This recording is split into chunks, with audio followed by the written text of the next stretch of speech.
Usually it's pretty sensitive. More bass. More bass, okay.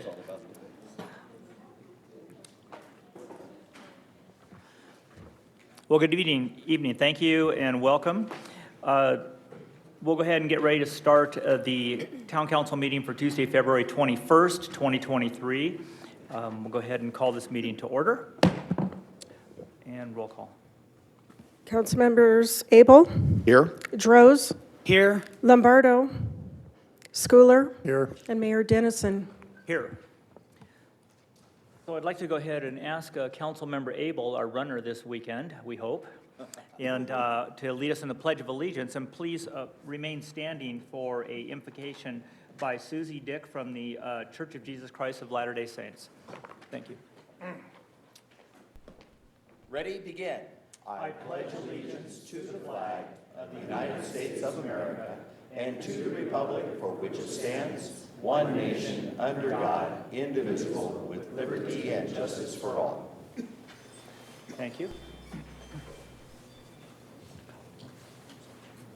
Our dear Father in heaven, we are so very grateful to be here this evening in this city council, and we are grateful for those who are here to lead and guide us, and we pray that thou might be with our members, that they will be inspired by thee. We are grateful for those who support them in so many ways, and grateful for this changing weather that we're having, that we might get some rain. Father, we're grateful for those who are here this night. We pray that their issues might be solved and that they will be able to go away with the things that they need. We also pray that thou will be with our faith-based churches and other organizations in our community and nonprofits, that thou might bless them for the great work that they do. And we pray that they will be able to continue to enjoy their freedom of religion and that they will be able to serve in the manner in which they please. We're grateful for this great country. We ask that thou bless those who are leading us. And we pray for all of these things, Father, in the name of thy beloved Son, Jesus Christ. Amen. Amen. Amen. Thank you very much.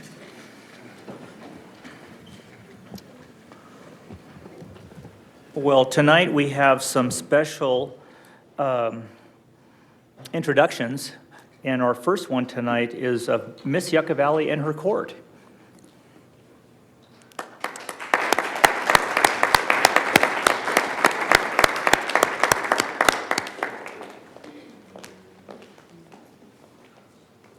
Good evening, everyone. My name is Ruth Kanik, and I am this year's 2023 Miss Yucca Valley. I'm excited to work alongside the community throughout this journey. Now introducing my second princess. Hi, my name is Peyton Chandler. I'm this year's first princess, and I want to say thank you for this opportunity and thank you for what the town provides. And I'm excited to see what this year holds. And through complications and achievements, I'm excited to see what it brings and excited to serve the community. Thank you.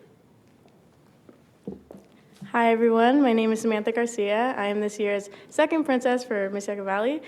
I would like to thank Mr. Merle Abel, for encouraging me to join this program. It's amazing, and I would like to thank Rotary and John and everyone who has helped us and funded us for this program. And I'm excited to go through this journey and support our community and do whatever we can do to make this community better. Thank you, and here's our third princess. I'm short. I'm Miss Yucca Valley's third princess. I'd like to thank the mayor for walking us on stage. He definitely provided some comfort before we had to give our speeches. And just thank the town in general for providing this opportunity. I'm excited to work alongside these girls to help a new generation work for this scholarship and fund their college education. Thank you.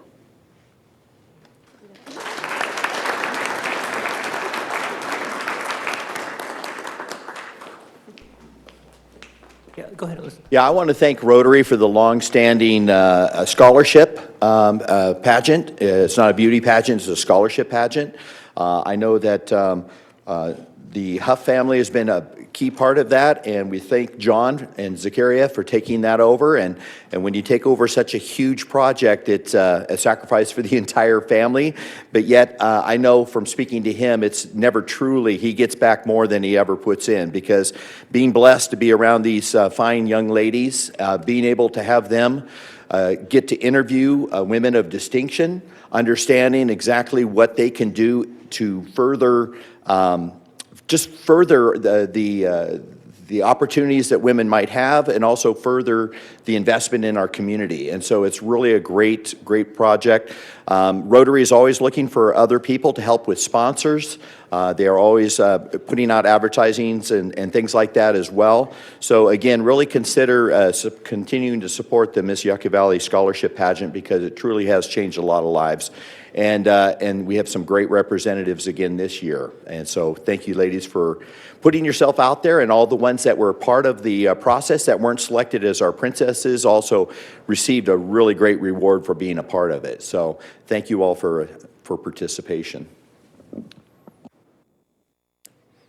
Yeah, I also congratulate the court. I was privileged to be part of the judging process and one of the phases of that. And I'll tell you, this year the candidates were outstanding, all of them. It's really impressive to see the group of candidates that we had this year. So congratulations, ladies, and also to John Barbowski. Good job.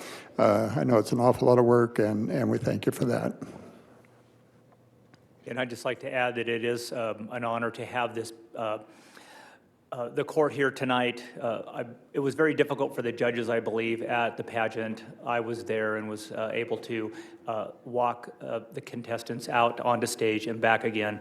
And it was such an honor for me to do that and spend just a moment during that pageant.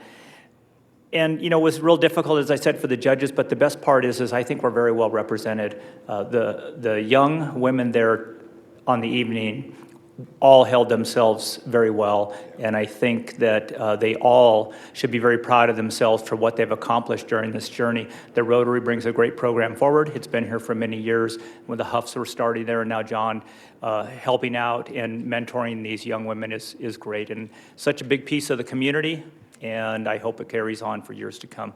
Thank you. Next we have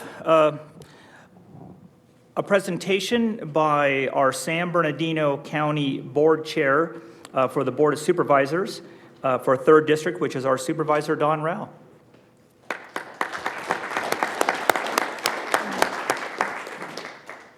Thank you, Mr. Mayor and Council. It's an honor to be here this evening tonight and talk to you a little bit about some of the things going on at the county. I thought I would start by redistricting. So as many of you know, the 3rd District, where we fall for this county representation, includes now 12 cities. It used to be 11. It was approximately 3,900 square miles before redistricting, and now it's at 10,000 square miles. And so the 3rd District touches Arizona, Nevada, goes all the way through the desert, including Barstow and those surrounding communities, up through, and has all of the mountain areas, and touches LA County. So the main population base is down in the Valley area, where we have Grand Terrace and Loma Linda, Highland, Redlands, Yucca, and a lot of the other communities there. So it's an awful lot to serve. We didn't grow in terms of our budget, so the budget stays the same, the staff stays the same, and we serve a greater area. So it's a little bit challenging. And I rotated in as the chairman of the board this past January, and so now, in addition to those regular supervisorial districts within the 3rd District, now I represent the county outside of San Bernardino, both locally in Southern California as well as at the state, federal level, and then internationally. So the county will be taking a trip overseas in April with our partners in South Korea as well as Japan, and I will represent the board over there as the chair to try to get some of the business through the Asia Pacific or Islander countries to come to San Bernardino County. And so that'll be a unique and fun opportunity, but we're spread pretty thin, so we appreciate your patience as we work through these challenges. Some county updates. I want to start by our illegal cannabis, and I know that we have, through the Sheriff's Department, had, originally was our Operation Hammer Strike, which has then led into 2 full-time marijuana enforcement task force teams, and it has impacted all of our communities out here in the basin. So I just wanted to share some year-end statistics with you on the success that we have had at the county level. There were 1,100 illegal cannabis grow locations. 8,600 greenhouses were taken out of commission during Operation Hammer Strike. There were a total of 1.4 million cannabis plants that were seized, 97 tons of processed marijuana, 170 pounds of concentrated cannabis, and 350 firearms were seized. And there were 946 felony arrests and 433 misdemeanor arrests. And so at the county, one of the things that we did to try to help solve this problem was we created an abatement ordinance. And so when you go after what was prior to the abatement ordinance, you went after the landowner, and the landowner said, it's my tenant, and the tenant said, sorry, it's the landowner, and it was this kind of round robin. And so regardless of who it is, now the county has the property owner abate it, and if we go in and it's still standing within days of the notice of violation, then it's thousands of dollars and a fine. And so that's been really effective in eradicating those grows. Another area of impact for all of us at the county and the city level is the Joshua Tree. So we have the Joshua Tree Conservation Act that was just recently introduced. Curtis, have you briefed the council on that? So we are hoping to not have it be a budget trailer bill. We are hoping to have it go through its full legislative process. This will be the only species that is regulated at the state legislature level, which is, I'm not sure that was intended under the Fish and Game Commission when they studied endangered species. And so we hope that it will have its hearings in multiple committees so that we can express like a desire for example, commercial development, multifamily, and larger infrastructure projects. So it does allow for some infrastructure, but it's a maximum of 40 trees per site. And when you look at flood projects and flood control zones, we certainly have more than 40 in many of our county flood control areas. So there's a lot of definitions that have yet to be defined when it talks about the site and not more than 10 trees. Is that the building site, the house pad? Is that the actual assessor parcel number? So a lot of questions still that we have, not a lot of return phone calls at this point, so pretty frustrating. The city, all the cities and the town included, none of us had a seat at the table. So this was a collaboration of the Center for Biological Diversity, California Building Industry Association, and Large Scale Solar. And so I think a lot of us feel left out. For those of us that live in among the trees, it is frustrating to want to conserve and protect them and not have any say in it. So stay tuned for that. Hopefully it will go through that full legislative hearing process. We have, next up is our County Workforce Development Board, which I know Wanda at the Chamber is very involved in, and they have lots of neat things. One that I wanted to bring to your attention that we're having trouble filling, it's a county position. Its salary range is $4,000 to $5,000 a month.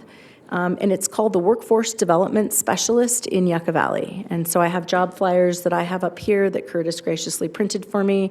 If everybody will sort of pass the word on that, it's a great opportunity for a really neat project that we have in terms of workforce.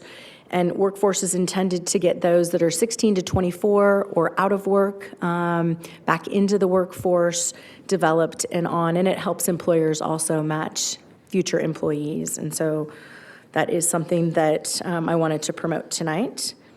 And then I've had questions about the Municipal Advisory Council that the third district supervisors have historically had.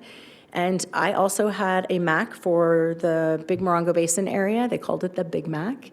And since I find myself at all of the community meetings that take place monthly in the Homestead Valley Community Councils, I decided to scale it back and have it be the areas that don't have community centers, such as Wonder Valley, Joshua Tree, and Pioneer Town.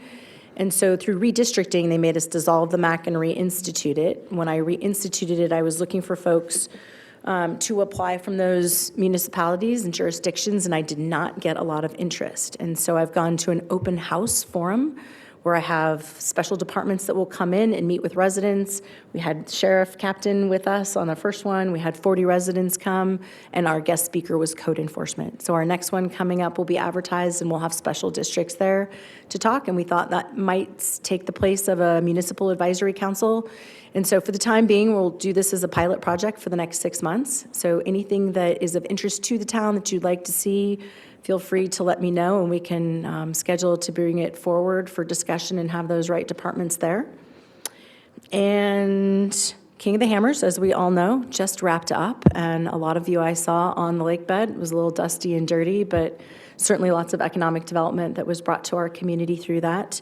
And we also had the race promoter give back to the improvement associations that existed.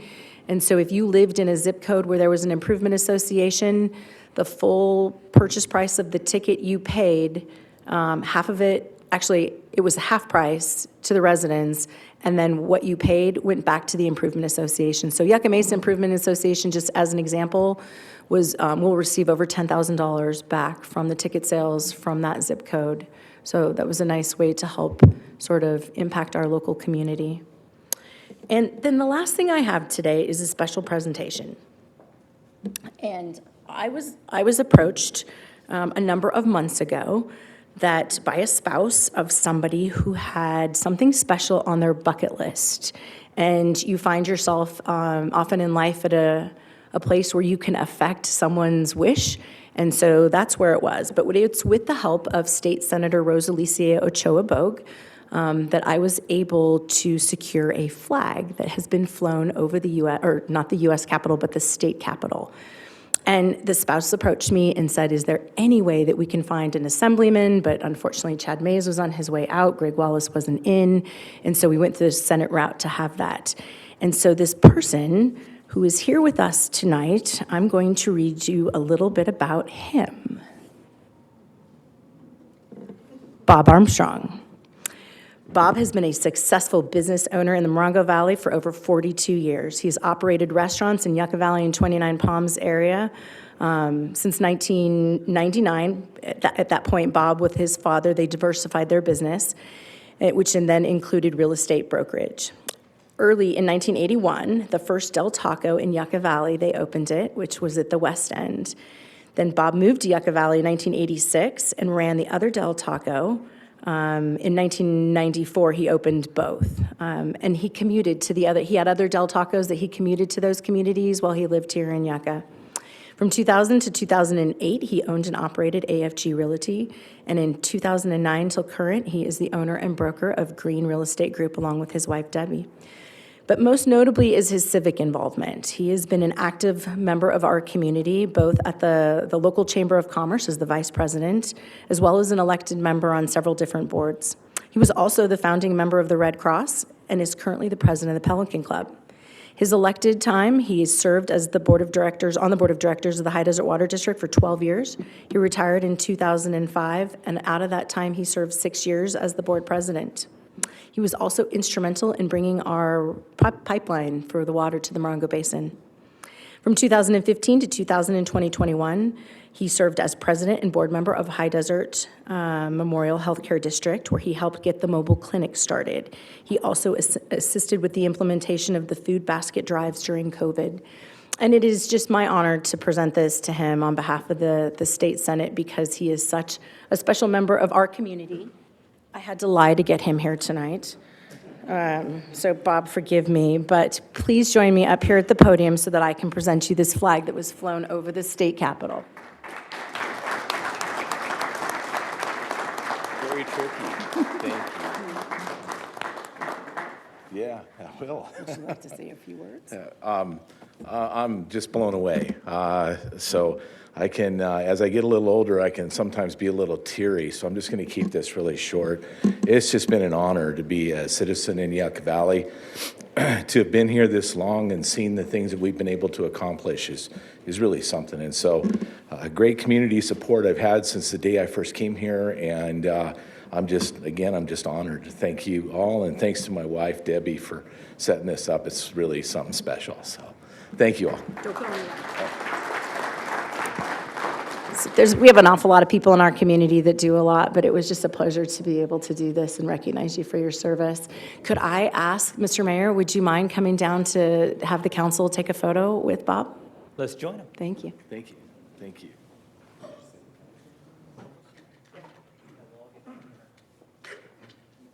With all of you. Thank you.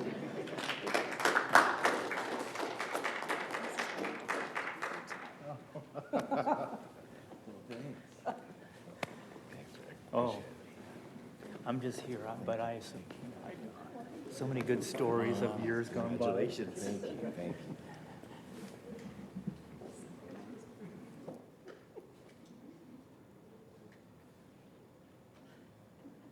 Yeah, thanks to all of you for keeping a secret. more.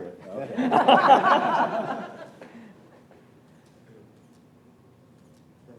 Thank you. Thank you. Congratulations again. Good job. Thank you. Anything else from me? That was perfect. I think we can keep this.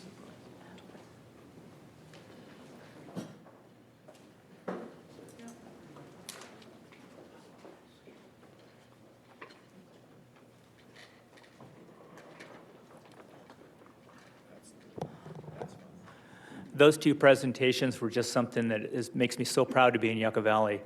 You know, we have the youth that shows that the future is bright, and we have people that have mentored others over the years. And I had the opportunity back in the 80s to work with Bob on many things. Actually, I didn't work with him. He supported us in some of the charitable fundraisers that we had in our town back then. We were both a little bit younger, but those were the best times ever.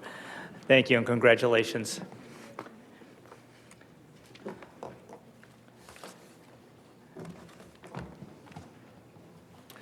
Okay, moving forward, we'll be looking for approval of the agenda this evening. Mayor, I'd like to make a motion that we approve tonight's agenda. Second. Motion and a second.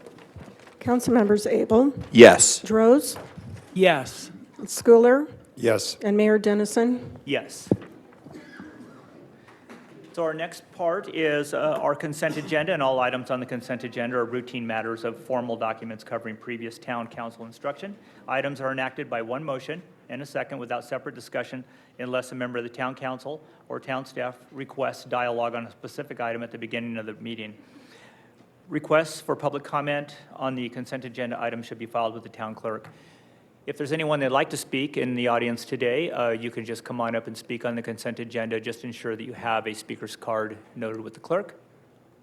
Seeing none. Anyone online? And seeing none. Council? Mayor, I'll move to approve the consent agenda. All right, thank you. I'll second that. Roll call. Councilmembers Abel, Yes. Droz, Yes. Schooler, Yes. and Mayor Dennison. Yes. So that brings us down to agenda item 9, Department Report on 2023 Legislative Priorities. Good evening, Mayor and Council. Your item before you right now is the 2023 legislative priorities. Normally, Jessica would be presenting this. She's out this week, so I will just recap. As you know, one of the tools that we use at a staff level for being able to quickly respond to legislation that comes up for input from the cities is what we call our legislative platform. And this is a policy guidance from the council that identifies specific areas that you want town staff to be interested in, to track, to follow. And we've laid this out in the policy covering both federal and state, as well as even county legislation. And so this document provides us with that guidance that we can respond then as bills are introduced. As an example, I think the headline today in one of the papers was, I think 500 legislative bills made the cut before the deadline just last week. So all of those bills, plus the others that have been introduced, including the Western Joshua Tree legislation, will be going through the typical legislative cycle and or budget cycle. And so this policy document, which we update every couple of years, will give us that insight and policy direction that the town council would like in our communication. One note is if there is something that isn't specifically addressed in your policy, we would typically bring that back to you as a separate legislative item for discussion and direction. or even if it is addressed in the policy, but it's of a high enough profile that we would want you to be aware of it, make sure that the public's aware of it, then we'll bring that to you separately for direction. So with that, be happy to answer any questions after public comment. In your agenda packet is a red line version that I believe identifies the strikeouts, the additions that were included this year, and there were not that many significant changes, Mayor. Thank you for that update. Is there anyone in the audience from the public that would like to speak on this item, item number 9? Seeing none online, nothing either. Bring it back to council for comments or questions. No, I do love that we do this, and one of the things we specifically talk about is engaging the public, and that really helps us steer the projects that we have, which in turn helps us with our state and federal, partnerships. So thank you. And this is it a receive and file? I'm sorry. No. No, you should take a sorry. motion to Yeah. approve it as For a presented motion. in the draft, yes. Mayor, I'll move the item. And I'll second the item. Councilmembers Abel, Yes. Droz, Yes. Schooler, Yes. and Mayor Dennison. Yes. Moving forward, we're going to move on to item number 10. That's the Essex Park Survey and Measure Y Park Improvements. Yes, Mayor and Council, this is the Essex Park Survey and Measure Y Park Improvements. The recommendation is that the Town Council approve the recommendation of the Parks, Recreation, and Cultural Commission for Measure Y maintenance and improvement priorities at Essex Park.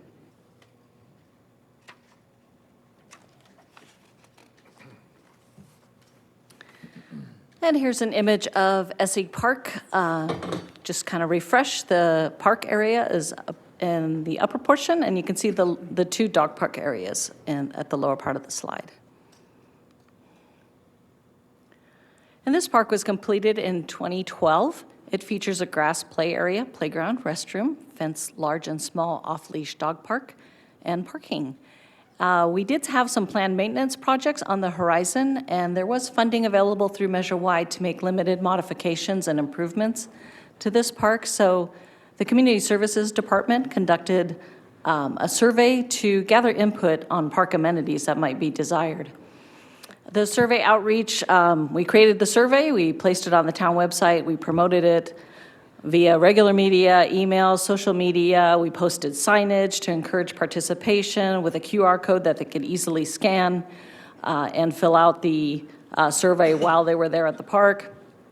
We sent recreation staff out to do personal interviews with park patrons, help them access the survey, did the survey on paper if they chose. They went out different days of the week, different times of day to try to capture as many different patrons as possible. We closed the survey in December of last year, and we had 371 responses, and that's a very good outcome. This community does like to share their ideas with us, and we're so thankful because it just makes our job easier, and we get to see what ideas they have. And in fact, 86.1% of the respondents stated that they were Yucca Valley residents. So we are, the lion's share of the respondents were Yucca Valley residents. 2 primary uses were reported. Of course, not a surprise, the playground area and the dog park were the most highly used areas. The positive side is many rated the park, their overall general experience, at a 4 or 5, the high end of the rating, and only 5% gave a lower rating of 1 or 2. So generally very positive comments about that park. So we brought those highlights of the final survey and the staff impressions from the interviews. We summarized that for the Parks, Recreation, and Cultural Commission, and they reviewed that information at their February meeting. They studied all those results. They spoke with our interviewers and also reviewed sections of the 2018 Parks and Recreation Master Plan as reference. They voted to recommend the following priorities and improvements and directed staff to forward this recommendation to the Town Council. So the PRCC recommendation, the overall park improvements, the Commission approved Tier 1 and Tier 2 improvements, including the following. I will say the way these are categorized, Tier 1 improvements were those that received 30% or better, and Tier 2 were improvements that maybe didn't reach that threshold, but had a clear demarcation from the remaining comments. So we look for that natural break in the feedback where we had certainty that the majority of respondents were, desiring this particular amenity.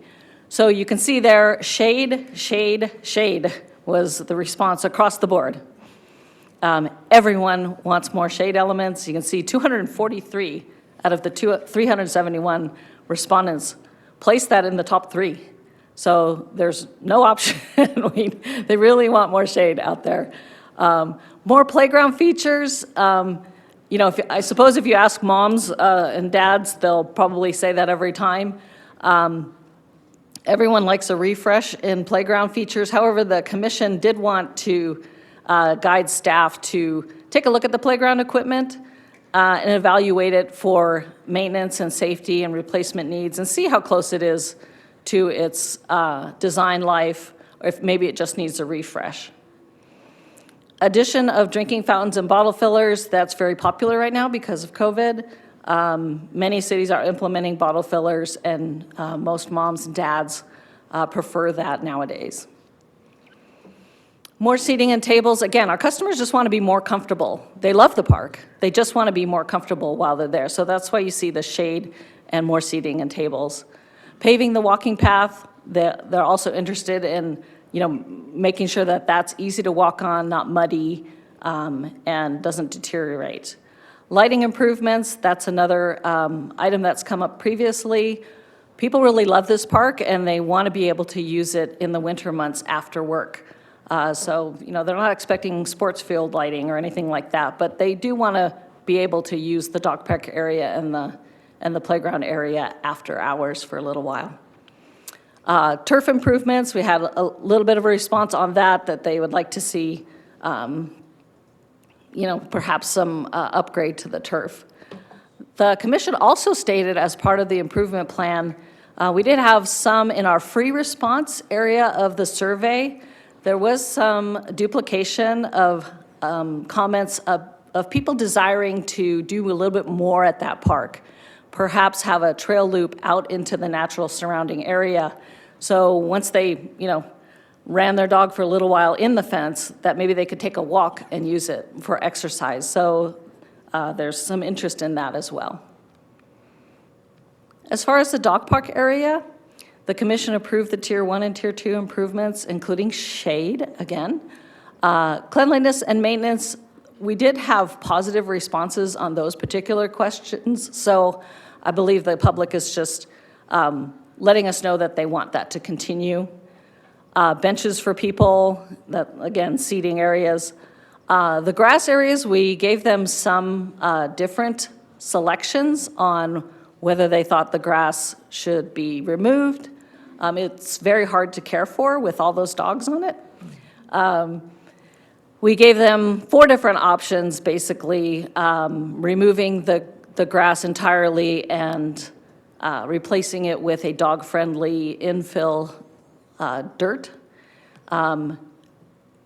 replacing it with canine grass, leaving the grass as is, and also leaving some areas of grass. And the survey was kind of split 4 ways when we posed that question, but when we interview people actually at the park, they really don't want to give up the grass, even if it means periodic closures to do some maintenance. I know it's difficult for the parks crew to keep that grass alive and with all the impact of the pets. But the choice was to retain the grass, and I believe Alex can speak to this, or Shane. We have a different variety of grass that we think may be able to weather that use a little bit better. This is also consistent with the Parks and Recreation Master Plan standards. If you read the Parks and Recreation Master Plan, it recognizes that people don't have lawns in our community, and that public parks are really the place for the town to provide some relief for that in some grass areas. Dog play equipment also scored well. And lighting, again, you see that repeated. This is some of the information from the Parks and Recreation Master Plan. These are the top, asking folks to rate the top 2 priorities. And you can see there, of course, add a new pool is the first one, and I know you're attending to that. Secondly is to make improvements to our existing parks, and that was a theme across the board in 2018 when we did the Parks and Recreation Master Plan update, is the public really wants their existing parks to be well cared for and be comfortable and be a nice place to go. And this is the section that's specific on Essig Park. And what we find is that our recent survey mirrors our survey from 2018 master plan, because a lot of the same sentiments are included, where they're asking for shade, they're asking for some lighting, they're asking for a little bit of enhancements. So we were happy to see, and the commission in particular, they're very serious about hearkening back to the Parks Master Plan and making sure their decisions keep that in mind and go back to that Parks Master Plan and see how it compares. So the next steps, the Parks, Recreation, and Cultural Commission has given you their recommendation. Depending on your input and direction, town staff can engage design professionals to move forward with final design and construction documents, incorporating as many as of these recommended priorities as possible within the budget available to us. Due to the seasonal limitations on turf installations, the current timeline projects that turf installation would happen in late spring. The project scope might require closure of all or part of the park during the construction period, and we estimate about a 3-month construction window and hope to be completed by June or July of this year. And that concludes the staff report. Be happy to answer any questions following public comment. Thank you very much for that. This is an exciting project. Is there anyone in the audience from the public that would like to speak on this item number 11 on the agenda? Seeing none. Online? We have one person online requesting public comment, Cole Gibson. I've requested you to unmute. You have 3 minutes. Okay, thank you. Go ahead, Cole. Hey guys, can you hear me okay? Yes, we can hear you good. Okay, great. My name's Cole Gibson, and I'm just here not to go into an insane amount of detail, but I wanted to talk to the town council about the exciting, fast-growing sport of disc golf. Now, I don't know if anyone here is familiar with disc golf. It's essentially played with frisbees, and it's just like golf, and they go into a basket like this.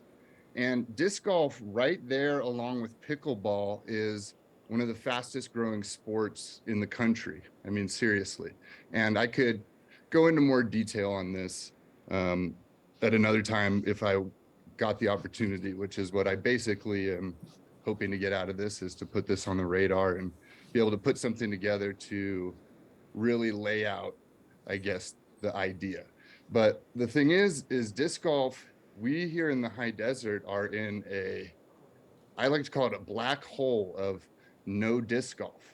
We have to drive an hour and 25 minutes to Yucca, is the closest 18-hole real disc golf.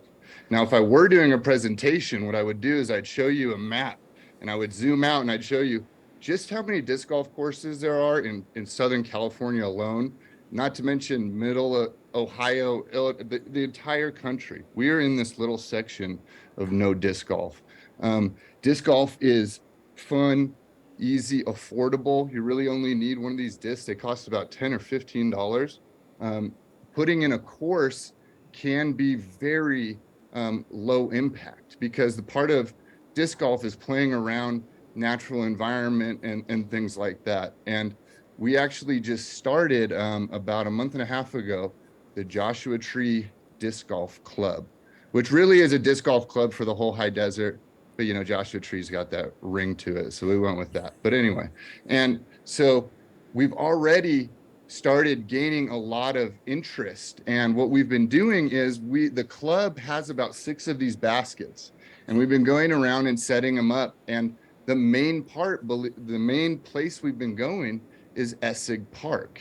And what we like to do is we like to play out in the dirt and you know, not throwing anywhere near anything, throwing in the opposite direction and using these parts of the park that, you know, people don't really use. You know, maybe you see a kid ride his bicycle through there once every 2 hours on the dirt or whatever, but most of the people, as we've seen, it's the dog park, it's the recreation stuff. So Essig Park is actually a really good spot, I think, for a potential first disc golf intro to the community.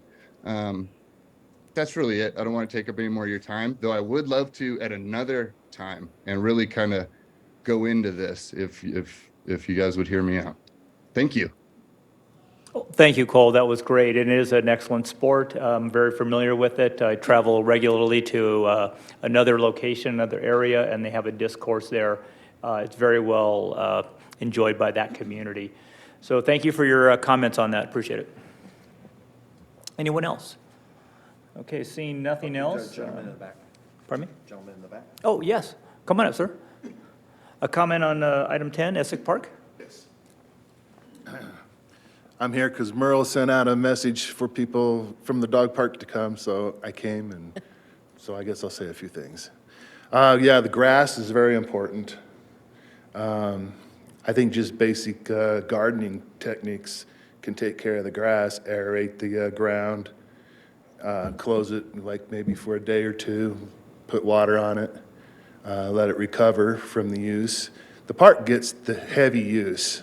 I don't know if you've ever gone by there, but there's good 30, 40 people there from 4 p.m. to 7 p.m., 8 p.m. in the summertime, you know, until the sun goes down. The benches, good idea. I'd like to see the benches personally set up in a semicircle because people there, they socialize while the pets are running around chasing each other. So instead of just having benches, you know, lined up along the edges or whatever, just have them someplace where people can just sit, congregate, and talk to each other. Because we're this close to solving world peace. So that's my thought on that. Hygiene. Come in with a eco-friendly detergent cleaner and clean the entranceways to the park. You go in, you unleash your pet, and you go through a second gate. Well, they tend to stop, and every dog has to mark that first gate and along the fence right there and the trash cans. So that'll keep down the dog diseases and anything like that from getting ill. I had a whole bunch of stuff, but that. Also, the rest of the park, I don't know if anybody's seen the pictures, up to 17 coyotes laying on the grass, sunning during the day. Might be a security issue for the little ones running around, especially the ones that are riding the bicycles like somebody mentioned. They do roam around out there. They're real heavy, especially over there about the edge of Burt Mountain there. They make quite a racket at night and during the evenings when I'm usually there, and it gets all the dogs riled up. But I've never seen or heard of any issues with them bothering anybody, but they're there, and they're there, and they're pretty heavily there. There's a picture online, I think somebody posted it on Essig Dog Park, of up to 12 coyotes just laying in the grass where the kids play, because the kids weren't there during the day. I guess they were in school or something. But anyway, that's all I got to say. Thank you. Excellent. Thank you very much for those comments. That's the kind of thing that we look for in our community, to have it be a community-driven thing, and also not just bring up the items that the park needs, but also the surrounding safety concerns. So we'll definitely look into that. Any council comments on the item? Go ahead. Well, first of all, thank you so much for being here and giving us the feedback. And also, Cole, I believe I was out at the park. I'm sure it was your group that set up some temporary Frisbee disc golf course. So it'd be very interesting to talk to you a little bit more about what could be a preliminary setup, because like you said, it's pretty low maintenance. I see those are very, very popular. And again, coordinating that with pickleball, that is a young person and also older people can enjoy, but it's really caught on with a lot of younger people. My nephew came up from San Diego, and he was talking about that he gets together with all his friends. They have, 12 different discs in a bag, and they're out there playing and very competitive, but that's how they get their exercise. They get outside, and it sounds like if you have a following or a club, it would be well used. First of all, I can't believe it's 11 years since we put that park in, because I think of it as our brand-new park that we just put up there, and, and 11 years goes by really, really quick. We did get some pushback on the council members that were on the council at that time, about building a dog park, a park for dogs, and I have to remind people, it's not a park for dogs, it's a park for people who own dogs. And the dogs get the exercise. We remove them from the sports fields where kids are playing and not having the messes on the sports fields, and get them into a dog park area.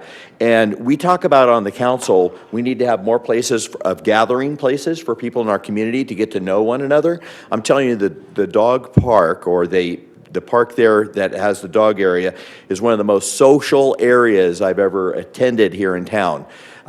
People always are talking to each other, whether you're a brand new person just walking in that doesn't go on a regular basis, or somebody who's been there a long time. It's very welcoming, and it's a very great social place for our residents. It is also one of the most used parks and one of the most beautiful parks, I think. I just stand there and I just can't get over the view from that park. So again, I do agree that turf is a really important part of having that area for the dogs, because if we went to any other kind of surface, it would encourage people to maybe take their pets back onto soccer fields and onto other grass areas, because again, we don't get to enjoy grass very often, and it's really wonderful seeing the dogs out there with the people. The other thing is Yucca Valley High School, when they had the grass field, it had to be reseeded every year. It wasn't just once every 11 years or once every. So when you talk about the high maintenance and the high usage and how much the dogs chew up the grass, it's part of having turf, because even soccer fields have to be reseeded and closed to the public or to play for a period of time. And it's not just a few days, it's a long period of time. So I'm glad that we're talking about replacing sod or turf with something maybe a little hardier, something that might be able to sustain year-round availability. But also, I think we need to have some type of a program or regular maintenance of it, to where people sort of know that these 2.5 months or these 6 weeks or whatever it takes, that park is going to be closed to anybody being on there, so the turf or whatever we put out there has a chance to become sturdy and stable. It's really a remnant of dirt and very little grass out there right now. One of the concerns, Sue, that I'll tell you is that some people were afraid you guys were talking about paving the inside part of the dog park area between the chain link fences and the little dogs and the large. And there's that decomposed granite or walkways. They definitely want to keep that natural and being able to walk, because a lot of people do laps there as their dogs are running around. They're getting their exercise inside of that. And then also it's a very good transition for those dogs going from grass to that granite. Having pavement there would not be a good thing, and again, it would be a sanitary issue too, because of the urine and so forth. So I'm glad to see that the sidewalk improvements are talking about where strollers or people with wheelchairs in the outer portion of the park could be able to access a little bit better. So having more wheelchair accessibility, or people who want to get some exercise and have kids on with strollers and so forth, would be a nice addition. The price tag is just really scary, though. When you see the prices that are estimated on this, I know we have to pay prevailing wage, but it's just really scary to see these kinds of numbers. But as a lot of people said, it's well used. So we're not putting money into a facility that is not getting use. And if we can do something like a disc golf area, it will probably receive, obviously, even more use. So I'm really in favor of this. I heard over and over again about the sun going down and not being able to use it after work, or during the summer when it gets really hot. You don't want to be there in the middle of the day. Having some type of solar lighting. So any lighting we put very low energy as far as the neighbors. I don't want a field lit up to where the neighborhood's going to be complaining, but have it all solar driven. So we're not increasing electricity bills up there, but we're using some kind of solar lighting for evening use would be fantastic. I like the idea about the benches. I know it says picnic benches or picnic shelters, but you know, there's all type of seating we could do. So let's think outside the box as we're coming up with a plan of how we can do some seating that's a little more attractive than just a concrete bench here, concrete bench there.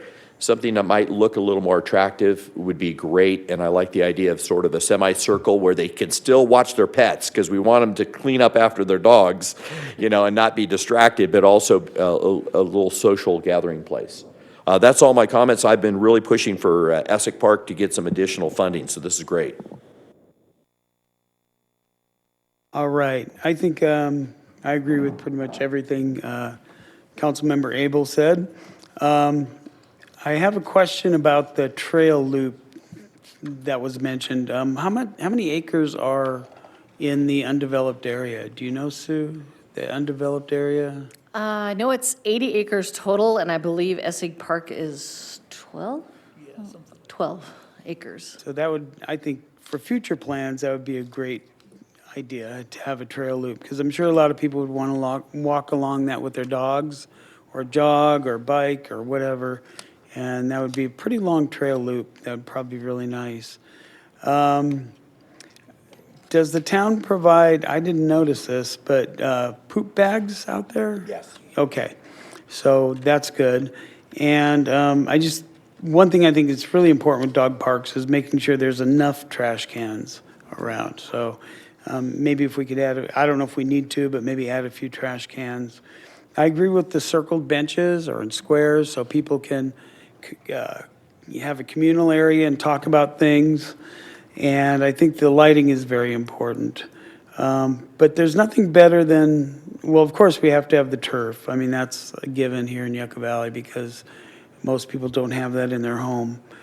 And, but I think it's really great to get the input of the community on this. And you kind of find out what the people that go there really want. And yeah, so that's really important. And that's the best advice we can get. So anyway, thank you.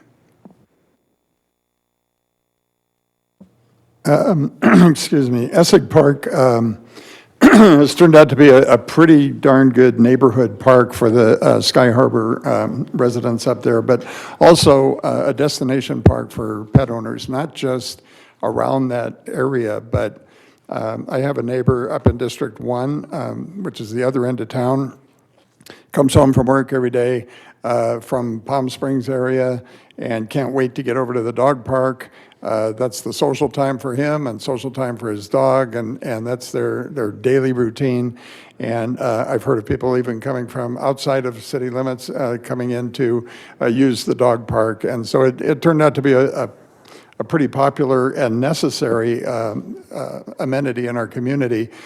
Prior to the dog park, we saw a lot of people using our softball fields for that purpose, and that was a clear conflict with the user groups. That was a real problem. And before I get off of that subject, if we're going to have a 3-month construction period, I'm wondering if maybe we can set up a temporary fencing, maybe in the dirt area at Essex Park that could be used as a dog park during that interim time, because 3 months in the spring of no dog park just sounds like they're back on the ball fields and we got conflicts with softball teams and so forth. So maybe we can work out something where there's a temporary place they can go while we're doing the work. As far as the work, I agree with the recommendations. I thank the commission and staff for developing these recommendations. I agree with the turf recommendations. Got to have turf if it's dirt, and we've seen this in so many communities where it's dirt and it's just a cloud as the dogs are running around a cloud of dirt, and we don't really want to get to that point, or it gets really muddy. So got to have the turf. I agree with that. All the other comments on the amenities I think are appropriate, and the recommendations are appropriate. The Sidewalks, I do like the improvements that will allow the wheelchairs and the strollers and so forth to have more of a path. So that amount of concrete, I think, is appropriate. The play elements in the playground, I think there's enough changes in playground structures that come every few years so they can improve safety and make more money for the playground guys, you know, but there's enough changes that are required all the time. I don't think we really need to improve that until we have to do it to meet some safety requirements. I think those are in pretty good shape, what we have there now. Really can't emphasize enough the social benefit of the dog park. That has just proven to be the case, far more than even I expected. And I knew it was there, but just hearing from people all the time that that's where they go with their dog to hang with other people. And so that's a real benefit to the community. I like that. And the recommendations about the benches and the semicircle and so forth, whatever we can do to accommodate them and make them comfortable with shade. You know, I agree with that. I think we should be doing that. Like the recommendations on the recommendation on disc golf to consider that. Over the years, there have been various iterations of that, just impromptu disc golf courses that have showed up in town, even at the community center here, where people just aim at a trash can and then they'll aim at another trash can and they'll kind of work their way around the wash and so forth. And so we have had plenty of interest in that over the years, and I think it's a great sport. But to formalize that, and maybe Essex Park is the right area, I think we should continue the conversation, not be done with that. But basically, my thought is we are freshening up, even though it's a high price tag, we're freshening up a park, which is kind of a luxury, and I'm very grateful that we have Measure Y funds to do that. But we're freshening up a park. It's a good move. It's something we should be doing. And so I support the recommendation. I think these are good recommendations from the commission. Thank you. So they do have poop bags there, but I just want to comment that I don't think everyone knows what they're for. But there's a couple things I have here. One was the shade was obvious, and also water availability. So there's one fountain there, upper and lower. There's a dog half on the ground, and then upper for the owners or big dogs. But one thing that we have at the park is that is the only source of water in the park, and I think to have more accessibility for those that are not as mobile as they may, of some others, to have to walk from one end of the park to the other. I think 2 sites would be very good, and a lot of the areas will have actually a spigot or something, because very common is that people bring bowls, metal bowls, and put them around and keep fresh water for the dogs around the park. It just kind of is something that happens organically just by the pet owners. They want water, and they want to know the water's clean and it's not been sitting around a long time with, basically white foam floating on top. So those spigots make it a lot easier than trying to fill a bowl out of a drinking fountain, holding it in one hand and pushing the button. The hours of operation, I prefer going really in the summertime when I can barely see with the sun. A lot of people, it does get hot here, we're sometimes in triple digits. People want to get their dogs out, they have to go out early. And what they do is they go down there as soon as they can see. Many times I'm there at 5 in the morning and just the sun is just starting to be seen over the horizon. And that's a very popular time, but lighting just prior to that would be very nice for a little bit of time. And then in the evenings, they do the same thing in the summer too, because a lot of folks have to go to work. But those fringe hours, I think, are nice, and a solar lighting that is, its lumens are rated based on how much ambient light there is, and that would be very nice. The walking path, I go to quite a few different dog parks. I actually noticed my dog, one of them, OG, was in some of those pictures there. So it was kind of reminded me, I'm going to go see him tomorrow. But the walking paths at a lot of parks are concrete, and I thought there was a good point made by the one speaker talking about sanitizing the entry area. That is a common spot for the dogs. When they first get in, they're always super excited, and they want to mark. So I always herd mine straight in, and they are not supposed to go potty in there, but a lot of dogs do. And Where was I? So the entrance, another thing I brought up was, in that point, those gates, those staging areas, so you have an opening and a closing gate, so the dog never has an ability to go in too fast or out too fast. A lot of larger parks, it's a simple solution, but they put a gate at two ends of the park. So a lot of times you'll go to a park that's very heavily or populated with, different kinds of dogs and different kinds of people. You kind of learn, if you're a regular, what dogs are cool and what dogs aren't. So it's nice to have, we're not going to enter on that side. Those dogs are a little bit disruptive. We'll go ahead and enter on this side. You'll notice parks over time, people kind of create these little buzzes of certain dogs. Just a thought on that one was the entrance. Turf and turf management, that seems struggling, shutting it down as some of the other council members spoke about. A lot of the parks I go to don't have separated areas like the ones that we are fortunate to have for the under 25-pound dogs and then over. A lot of them just go all in one thing. So maybe during those transitional periods when you're doing seeding that takes a long time, 6-8 weeks to get established, you may want to do one side, keep that part going and the other half, and then go in and tear the other side apart. We do have separate dogs separate parks for those. My bigger, the Akita that I have, he's well over 100 pounds, and he gets invited into the small side all the time. They actually say, no, bring him over, he's cool. So it's kind of interesting, but I would never do that without anybody actually understanding what's going on. So dogs can get along in certain times. I think that would be also something to consider as opposed to shutting the whole park down and not having an opportunity for those people that use the park. I think that's about it. Oh, on the walking paths, I started on that one. The walking path, I prefer the concrete paths for the fact that during times of rain or snow or irrigation failures, we don't have mud, we don't end up with holes, and I'm very concerned about the surface that people are walking on, that it's stable and it's never disrupted. Even if it's wet, that's okay, but mud and potholes are not good. The two fences that join those two parks, it's very common for some of the dogs to dig, and they try and burrow into the other side because they run up and down the fence teasing each other.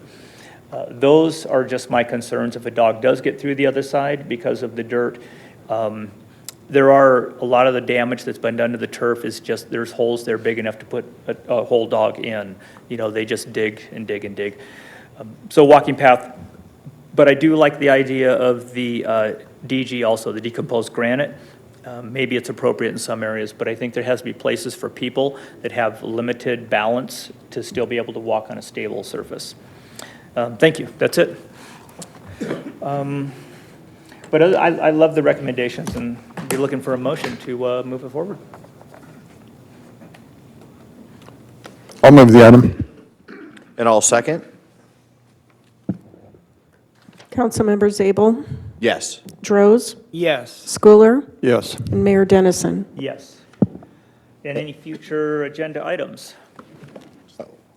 We still have murals. Oh, I forgot 11 murals. And just for the public to clarify, we made a motion and a second to further the discussion on going out to bid and looking at So prices. the recommendation is to accept the improvements and maintenance items as identified by the Parks, Recreation, Cultural Commission. Most of them were the ones discussed tonight. The budget estimate that you have obviously will be further refined as we move forward with the actual bids and specifications for the project. And then at that time, we'll see if all of these improvements or what number of improvements we can have, what improvements might be add-alls to the bid package or whatever as we move that forward. So we'll come back to the council. You'll see it when it gets time to award, and you'll know what's included as well as any budgetary action required at that time. Thank you. But we're super excited about the ability to do this, and as Councilmember Schooler indicated, this is strictly a benefit of the residents measure-wise, so we're super grateful for that. Thank you very much. All right, so thank you for the correction. I almost skimmed right over one of the best ones. Item number 11, discussion on townwide mural program. Good evening, Mayor and Council. This evening, Evan Willoughby, the town's assistant planner, is going to give the council the presentation. That'll be followed by public comment, and after public comment, staff will be happy to answer any of the questions that the council has on this subject matter. Thank you, Mayor and Council. As Shane introduced me, I am Evan Willoughby with the town's planning department. I am presenting this on behalf of Jared, who could not be here tonight. He's on his way back from Tucson. So the recommendation in the next slide is that the town council reviews the proposed mural program policy framework concepts, and based on the information contained in the staff report, provides direction to staff and potentially to Parks, Recreation, and Cultural Commission and/or Planning Commission as necessary. In their prior review, at their meeting of August 16, 2022, the town council removed mural regulations from the town's sign ordinance and recommended a standalone policy for regulating murals. During the discussion, the council asked for additional information to differentiate between a sign and a mural. The definition of sign provided by our current ordinance is any structure, housing, device, figure, statuary, painting, display, message, placard, or other contrivance, or any part thereof, which is designed, constructed, created, engineered, intended, or used to advertise or to provide data or information in the nature of advertising for any of the following purpose: to designate, identify, or indicate the name of the business of the owner or occupant of the premises upon the advertising display is located, or to advertise the business conducted, services available or rendered, or the goods produced, sold, or available for sale upon the property where the advertising display is erected. Within the proposed mural criteria, number 3 contained in the staff report is advertisement value. Words and/or images shall not be incorporated within a proposed mural which specifically identifies or reflects the business, products, and/or services provided by the business occupying the structure. If a design incorporates any commercial messaging, the design is considered a commercial sign and is subject to commercial sign regulations provided in our current ordinance. In this next slide, going over mural easement and PRCC public art policy information, each mural applicant will be required to enter into an agreement with the town through a mural easement or similar tool. The agreement allows the town to have a financial interest if the program is ultimately approved by the town council in the mural and allows the town to regulate the design of the mural. The PRCC public art policy is directed towards developing a high-quality permanent art collection for the community. Public art includes art that is displayed for 2 weeks or more in open town-controlled area on the exterior of any town-maintained facility, within any town-owned facility, and/or in areas designated or commonly regarded as public areas, lobbies, and public assembly areas. The work of art may include murals. The mural easement agreement would enable the town to have both a financial interest and a regulatory capability on murals. As such, consideration may be provided to the mural program being incorporated into the PRCC public art policy and the PRCC as the reviewing authority for murals. So some of these first examples are examples of a few signs within the town of Yucca Valley. The Desert Nest Company has a sign that primarily consists of signage of the name of the business surrounded by joshua trees and desert landscape. This is an advertising sign. It is quite common for signs to include graphics. The town sign ordinance allows for signs such as this, but at a reduced size that is appropriate to the scale of the building. Typically, that's based on the building frontage. In this example, the end is a similar case to Desert Nest Company. The graphic contains the name of the business, making it a sign. Again, graphic images are allowed in the town sign regulations within the size and location established by the sign regulations. And this last example has been issued a sign permit for a sign that incorporates a graphic of a cactus in the business name at the Mojave Flea business. The graphic conforms to the sign ordinance and has been permitted as a sign. So some of these other examples that the council previously requested. This one is the murals from the 29 Palms.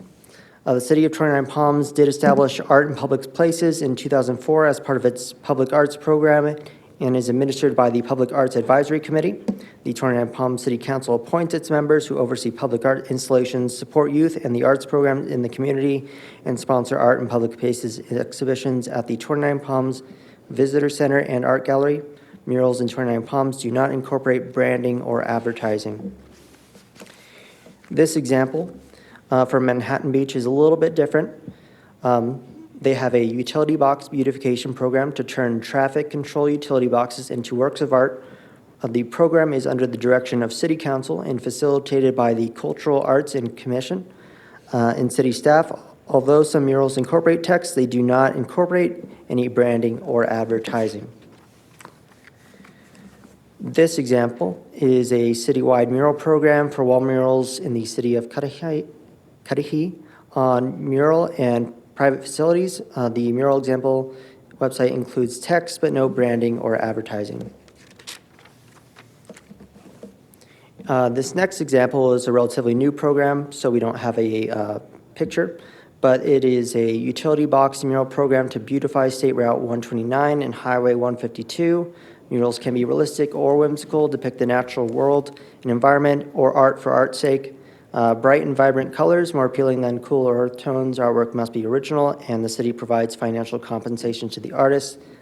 The art cannot display text, symbols, or icons such as flags, logos, or commercial symbols. Art cannot create a distraction for drivers, cannot be illuminated or have reflective or glaring surfaces. The materials must be durable for the projected lifespan of the mural, and no samples were available at this time for that one. This next example in the city of Campbell. Murals are located at public and private locations throughout the city. Murals are funded through sponsorships and individual donations by residents, businesses, and nonprofits.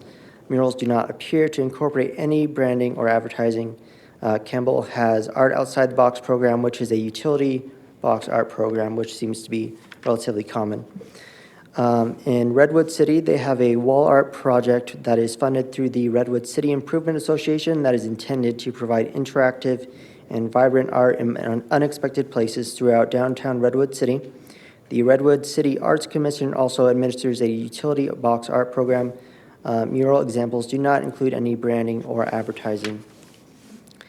In the city of Palo Alto, they administer a temporary mural program. The art is printed on recyclable aluminum material and temporarily installed at various locations on University and California avenues.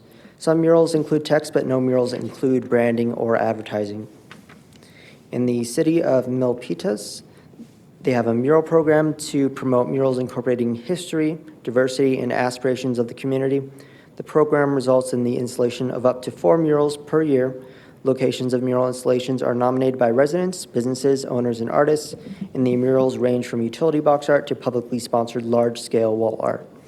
Mural sites and artist qualifications are evaluated by the Arts Commission and recommended to City Council for approval. Some murals include text but no branding or advertising. In the city of Hayward, they have a mural program designed to reduce graffiti and blight in downtown Hayward. The city also has a utility box art program. The murals are partnerships between artists, business owners, schools, and volunteers. The public can suggest locations for murals to be installed over existing graffiti.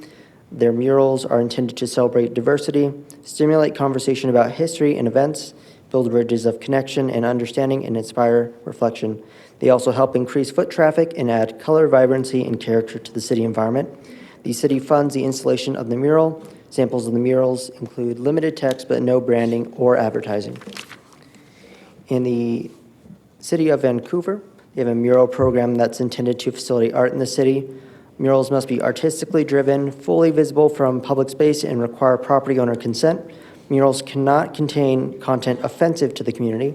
Elements of advertising, promotion, signage, branding, or product placement for a business, artwork that memorializes specific people or events, or designs that may confuse drivers.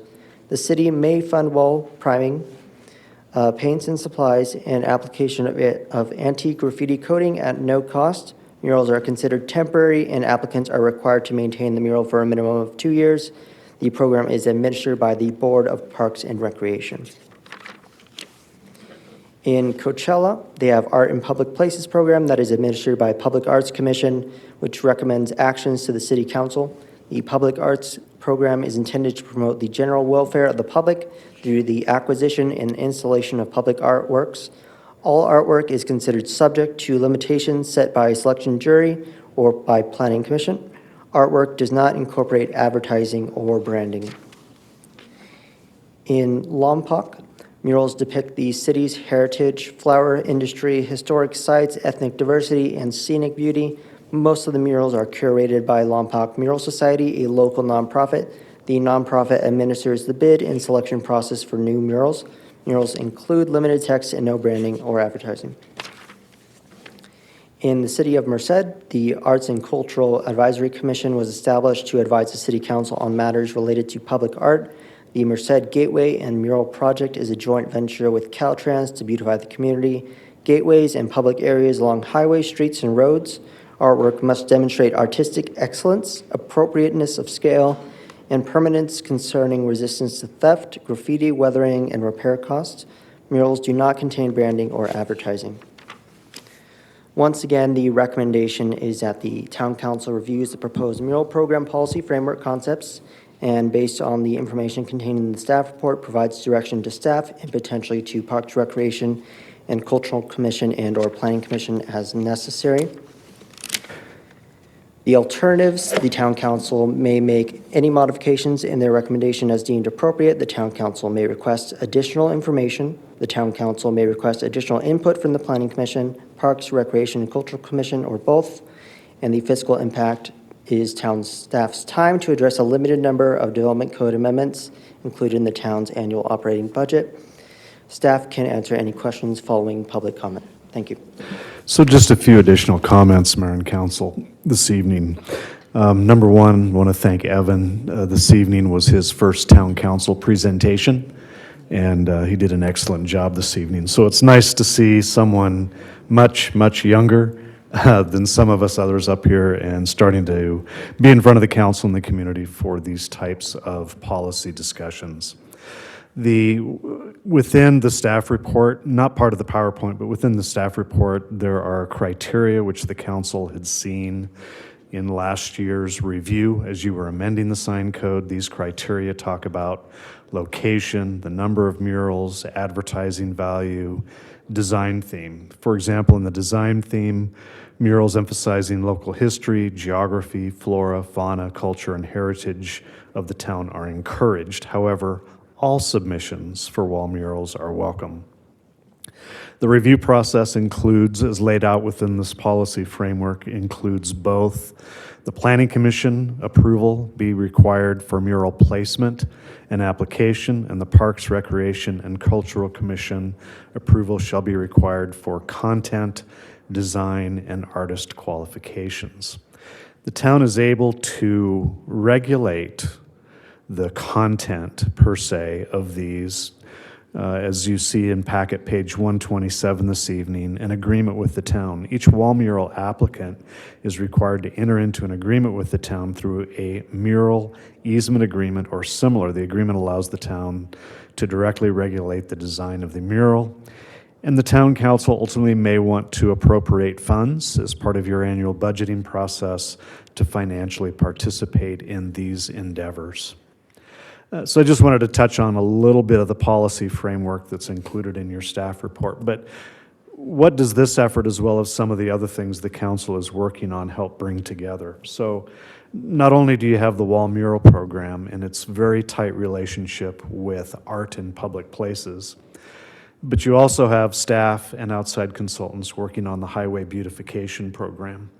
And you're going to see within 30 to 60 days a presentation on what that highway beautification program can do through a phased implementation. You've heard tonight and you've seen previously art in public places. So with that highway beautification effort, you will see art in public places start to fall together. You're also working on the Old Town gathering and parking facility. So that not only provides a piece of infrastructure in the Old Town area, but it's beautification and it's part of the town's image. And then you have murals. Murals not just on buildings, but you saw many communities addressing the problems of graffiti on different utility boxes. It was an interesting conversation with Alex this evening or late this afternoon before tonight's meeting, Alex and his public works crews actually implemented mural efforts in San Bernardino while Alex was in San Bernardino to try and address the graffiti problem that they had. And they actually brought on board some of the graffiti artists that were imposing their skills upon the community and brought them into the art program. And that's a possibility here as well. But what do all of those things combined together do? They start working on the town's image. They start working on the town's perception as people are driving along Highway 62. All of these individual components work together as part of an overall comprehensive program. I think you saw in Evan's presentation, the sign ordinance allows for graphics within the code. It has for many, many decades.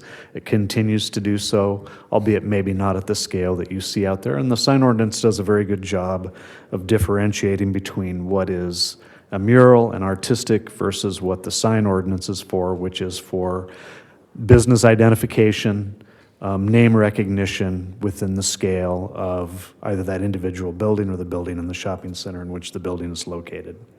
So that concludes the staff presentation this evening.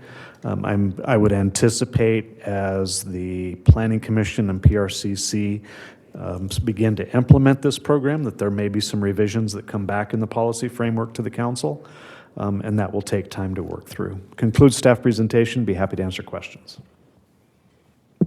Thank you, staff, for that report, and thank you, Evan, for a great presentation. First time, never would have guessed. Very smooth. Thank you. Are there any public comments on the item, number 11, town murals? Thank you, Mayor. First, I have two requests to speak. One from Jennifer Batten, and then followed by Mary Gaffney.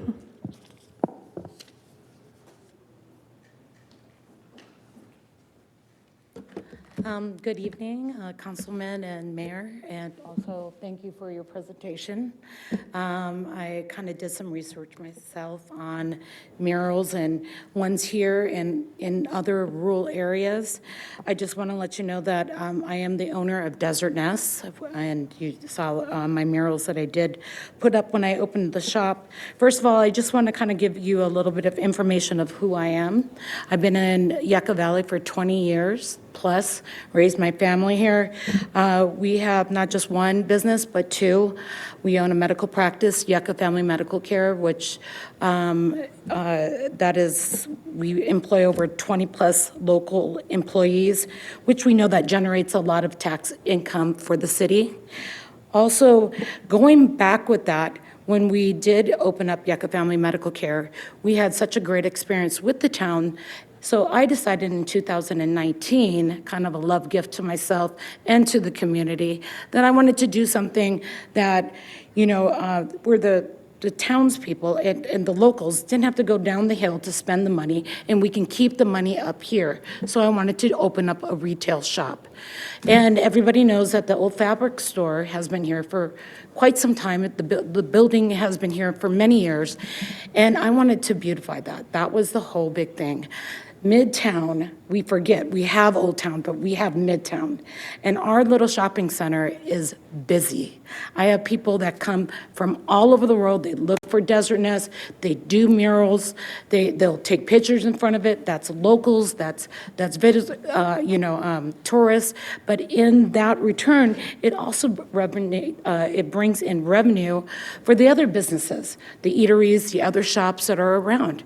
It makes them want to stop. When you're a small business owner, you have to work hard. And when you have a small business, you can't make people stop.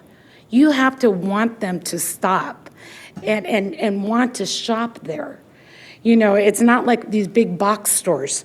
So, for me, it was very important that we beautify Yucca Valley, and I think that we did that with Desert Nest. I do understand that there was some hiccups around the way that it kind of worked out, but my whole thing is that I still am very interested. My whole big thing is I wanted to make this place an interesting, when people drive by, they want to stop, it's an interesting place to stop and shop, and it's artistic. And I think we did a great job with that. I think that we beautified Midtown, and I think that we forget most of our locals go to Midtown, and a lot of our visitors. Almost 70% of our people that come into our shop are tourists. And because they stop, because they see the mural. So please reconsider the name on the murals. That's all I ask. We did keep it desert theme. So thank you so much for your time. Thank you for your comments. Mary Gaffney.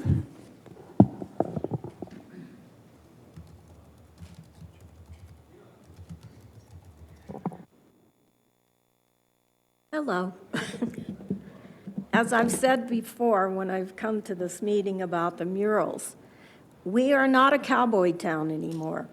We're a hipster hatchery, and we need to face it. And these murals appeal to those people. And I'm here to represent Kimmy Bazzelli of The End on Highway 62.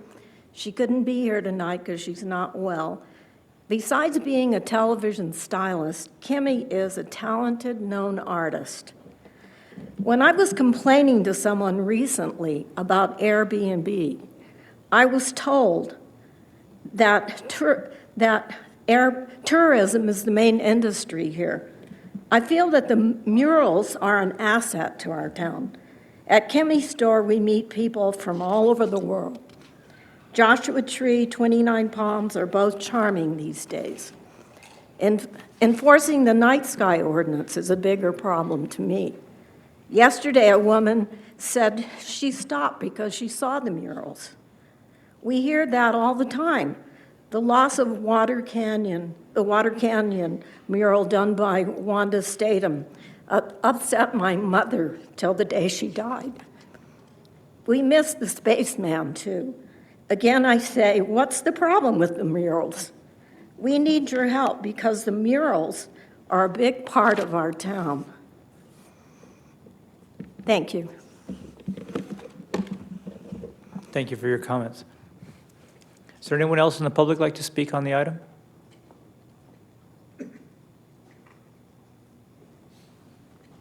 Good evening. I'm Clint Stoker, and I had to look back in my email because I couldn't remember when I was appointed to the Planning Commission. It was July of 2019, and that was actually the first meeting we had was talking about murals.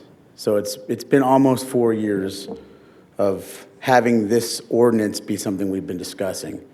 And it actually predates some of the murals we're even talking about tonight, but it just shows you the progress we've made in getting to a place where I think we've done a good job of having some balance, having it see many eyes before it gets in front of you guys for a final approval. So having it go through kind of a use permit process with the Planning Commission to where we can approve the wall in question, and then go to the Parks and Rec Commission for looking at the content, and then coming back to you guys for its final approval is, I think, a really balanced approach to looking at this in a really good way. Looking at the other cities and what they've done, the only critique I have of our ordinance as we passed it, I think, is kind of limiting it to one wall. And looking at Vancouver, for example, in the slideshow by Evan and a couple of the other cities, there's many of those spaces where it's a multi-wall kind of a mural that kind of bridges around a corner, and it kind of draws your interest to the entire building, not just one face. So I think maybe that's something we need to reconsider, or maybe we didn't look at as a planning commission when we were kind of going through those data. But all in all, I think it's something we need to work towards. It's been, I think, 4 years in the making, so I think we're kind of there at this point. And I look forward to seeing these things come in front of us to where we can start getting these things approved and onto your guys' plate. That way we can have all of these businesses kind of be in compliance finally. So it's good to kind of get to the point where we are right now. So I really appreciate all of your efforts and the efforts on the PRCC and everyone's efforts to get this kind of ready. So thank you so much. Appreciate it. Thank you for your comments. Anyone else in the public like to speak on this item? Seeing none online? Nothing? We'll bring it back to council. Council? Yep. Go ahead. I think this is a great proposal. I think what's really important is consistency. You can't have one rule for one person or one business and another rule for another business. It has to be fair to everyone. And, well, I want to thank Evan for his presentation. Thank you. But I do have a question. I don't know if Evan can answer this or someone else. But when someone puts a mural and it goes under the sign ordinance because it's advertising, do you count the size of the letters or the size of the whole mural? The whole set of graphics as well as the words. Okay. And if you have a mural that is, I don't know, this might not apply too many places, but I'm thinking of Yucca Trail. But if you have a mural on the highway, but let's say somebody puts a mural on the back and you might see it on Yucca Trail, or not a main highway, not the state highway. Does that count also? I mean, if you can't see it from the state highway, does it count? Apologize. The criteria within the policy framework are not specific to visibility from Highway 62, so it's set up to be specific to the commercial zoning districts, the multiple commercial zoning districts that we have in this community. And I think as the council is aware, while a majority of those front onto Highway 62, you have some that are on Yucca Trail, you have a little bit of commercial going up Sage, you've got some commercial on some of your other arterials or collectors as well. So it is not specific to Highway 62. Now, where do most people want to have them? Most people want to have the visibility to the highest number of drivers that are going by, and that's why it's very common to reference 62, but that's not a requirement within the policy framework. Okay, thank you. Anyway, I just think it's a great idea to go through the Planning Commission and PRCC, and that's a perfect process. And yeah, I mean, then you start getting into sign codes and stuff like that. It gets really complicated. So I really like this proposal. Thank you. Any other comments? Yes. Yeah, first of all, I'd like to acknowledge and thank the Planning Commission for working through this. I think having read the minutes and seeing all the work that they've done, I think they checked all the boxes on reviewing this and making a solid recommendation. A few questions or clarifications. Well, one, we saw the local buildings in question. We saw Desert Nest, we saw the End, and we saw, help me with this, the flea market, yeah. Mojave Flea, right. Now, Mojave Flea, if that's on a wall and that's considered a sign, but what if they, outside of that black circle, put in a bunch of flowers and graphics, and that would look like a mural?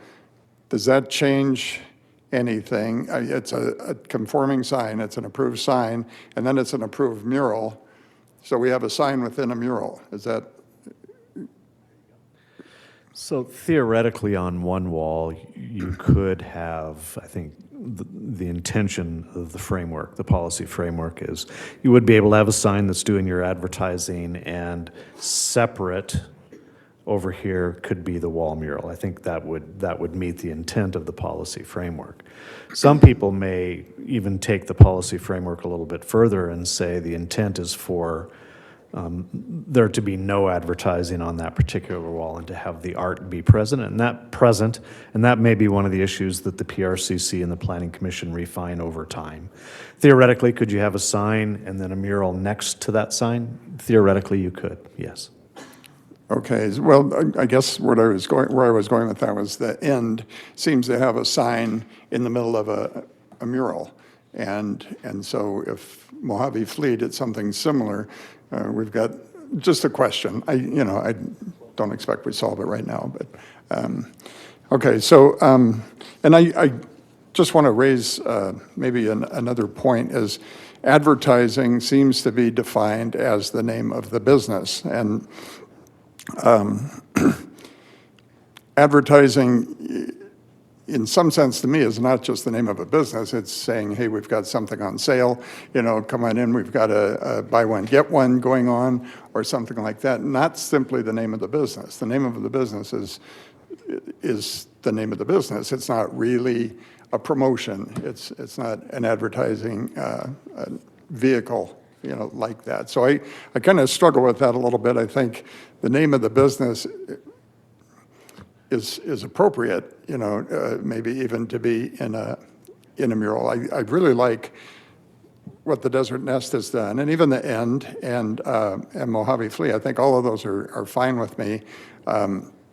But I realize, that maybe the size of the Desert Nest lettering is bigger than it's supposed to be. I don't even know that it is, but they have signs, or they have murals on 3 sides of the building. Am I right? And 2 sides of it say the Desert Nest, and 1 side does not, the back side. So I think that building looks great, and I agree with the lady that made the presentation there that it dresses up Midtown quite a bit, and so to me, I have a hard time not liking that. I just, it complies or it doesn't, but I think it looks pretty darn good. One other question I had is, does the applicant need to be the property owner? I notice in the verbiage, the property owner would have to, if the building was sold, the new property owner would be responsible for removing the mural or maintaining the mural. So it seems to be going from owner to owner, or is that from the tenant if it's a rented building? So, under California planning laws, for a planning application to be submitted, whether it's a sign permit application or a conditional use permit or a tentative tract map, any of those types of things requires property owner approval. And in this particular case, the town would be entering into an agreement for an easement across, and there may be different terms used down the road, but an easement across a wall. Typically, you would be entering into that agreement with the property owner. So it would run with the building between owner to owner to owner. Okay, so the owner would have to be the applicant then? You can have an applicant separate from the owner, but the owner has to be a signator and an approval of that application. Okay, great, thank you. You're welcome. And then I'm not real sure how I feel about the utility boxes, but it looks like a good idea. What I see in these other communities, some of them look pretty good, and some of them don't. But who would be the applicant for a mural on a utility box, or is that something the town would just take on as a program? It may end up being structured as an agreement between the town and the utility companies in order to have something placed onto something the town doesn't own or control. So we would anticipate that would be the likely avenue, but we have not worked through those details yet. Okay, thank you. The artist's signature on it, now I was looking at the Maytag man in the staff report when we had that, and the artist's signature up on the top right of that photo was really big and looked a lot like graffiti, and I thought, well, maybe we need to, have some control over that, and I suppose the Park and Rec Commission could be directed to regulate that, but it seems like it could get out of control, speaking of advertising. And that's a good example, too. The Maytag, that to me is advertising. When you're putting Maytag out there and you got Chet's over here, Chet's seems like okay on the side of the building, but Maytag doesn't. So that's back to my point there. What about the current murals, the ones we have in town that have been put up with or without a permit? Where do they stand? If we lift the moratorium, we put this policy in place, where do they stand? Do they have to come back and apply for a permit? So there are no currently permitted murals in town. So any of them that you see out there today were done without application or approval. Now, with one caveat, Acme 5 made application about the time this issue started surfacing, and we've put that application on hold till the council had the opportunity to walk through the policy framework. But all of the others that exist in town are non-permitted. We don't have an inventory of those. We would estimate the number of true murals to be 25 or less, but we do not have an exact inventory of those. Some of them may conform to the policy framework that you have, and individuals would be able to come forward without any modifications to those murals and obtain town approval. Some of them may not be in that position, but we do not have that precise data tonight. Okay. And also, the Parks and Recreation Commission would be required to check the qualifications of the artist. And I guess, I know we have some talented artistic people on that commission. Would they be developing their own criteria to tell us who's a qualified artist or not? I would anticipate that they would. We've not had internal staff level discussions on that particular topic at this point, but I would anticipate that the commission would put together some form of criteria or standards that they would like to see in terms of qualifications, primarily directed towards ensuring a quality product at the end of the process. Okay. All right. Thank you. Okay, well, I do like the recommendation. I just have kind of those questions and comments and clarifications. I really am anxious to see us lift the moratorium and go forward. What would be the timeline for lifting the moratorium if we approve this policy? Is there any? Without looking at the precise dates of it, there could be a council action, or it could be just let to expire. Typical process. But There is no moratorium. The council just took an action to repeal the section of the town code that allows murals. So that was just a permanent action. So you would have to re-engage and re-adopt some implementing ordinance, and then through just a policy action, you can implement your mural program, whatever that program turns out to be. So we could do that pretty quickly then. Okay, following this. Okay, and I like the requirement that for the maintenance of the murals once they're in. I think that's a good part of the recommendation. I like the review process that includes the Parks, Recreation, and Cultural Commission on the one side and the Planning Commission on the other side. I think we've got extremely talented people on both of those commissions that are very capable. I like the idea of letting the community organically define the community, and those commissions be the controls. This would not require, after it goes through Parks and Recreation and Cultural Commission and Planning Commission, that would not require the council to take action, or it would in the case of an application? we would expect the council to have further discussion when it comes to the financial participation as the town acquires the easements on those walls, and then what level of review the council will have in that effort. So we would anticipate that to be one final step in the process. Whether the council will want to see the mural or not, I think is yet to be seen. Yeah, okay. All right, well, thank you very much. That's my comments. Well, first of all, I'd like to thank those that came and spoke tonight. I want the council to really realize that when we were making policy, it really affects the livelihood of people that are employed and people that own small businesses.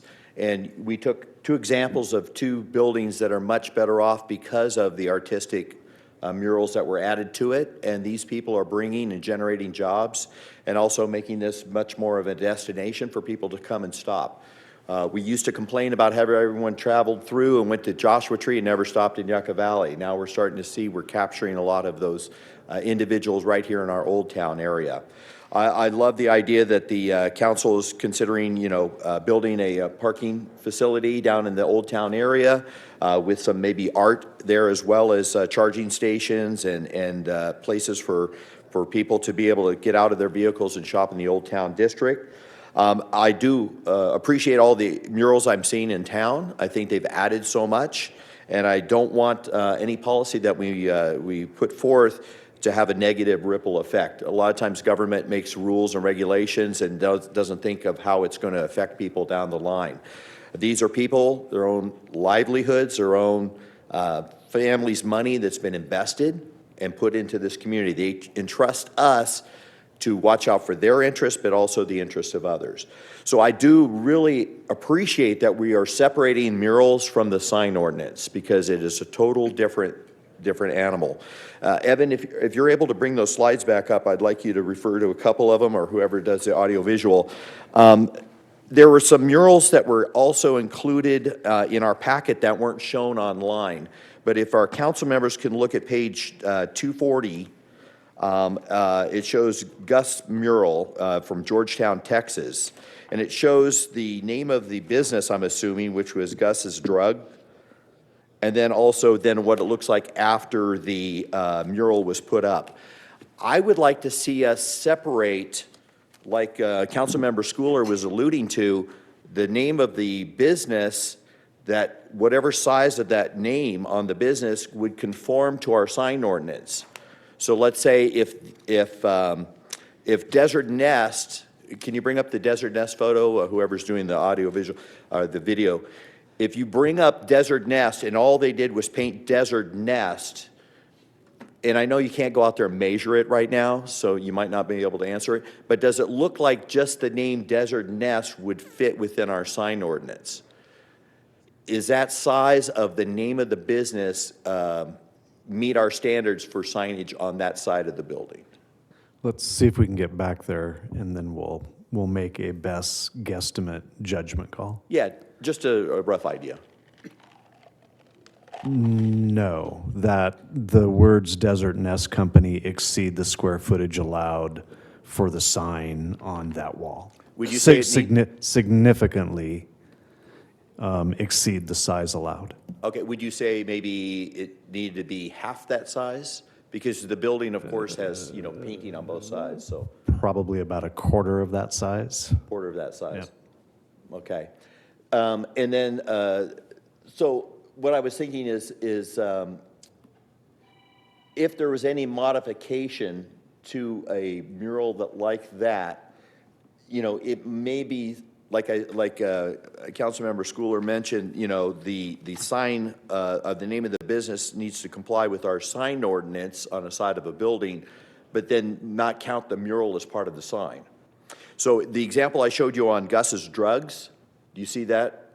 It has the name of the person who actually sponsored the mural, which is probably the establishment, unless it was the town that did it. But I mean, the person painting the mural for the most part is going to be the owner of the property or the tenant. So they're investing their money into that beautiful mural, and to be able to have their name maybe of the business, Gus Drugs there is a very small part of that entire mural. So I was just thinking with Desert Nest or with the other shop, The End, if just the sign The End was too large for that particular building as well. So again, I think the name of the business comes under the sign ordinance, and the mural that surrounds that name comes under the murals. So Councilmember Schooler, you were talking about that you thought, like you said, with the flea market or the other establishment, they got approval for a pretty good sized sign, which looks really large compared to the wall, but it met the requirement, so I'm not questioning it.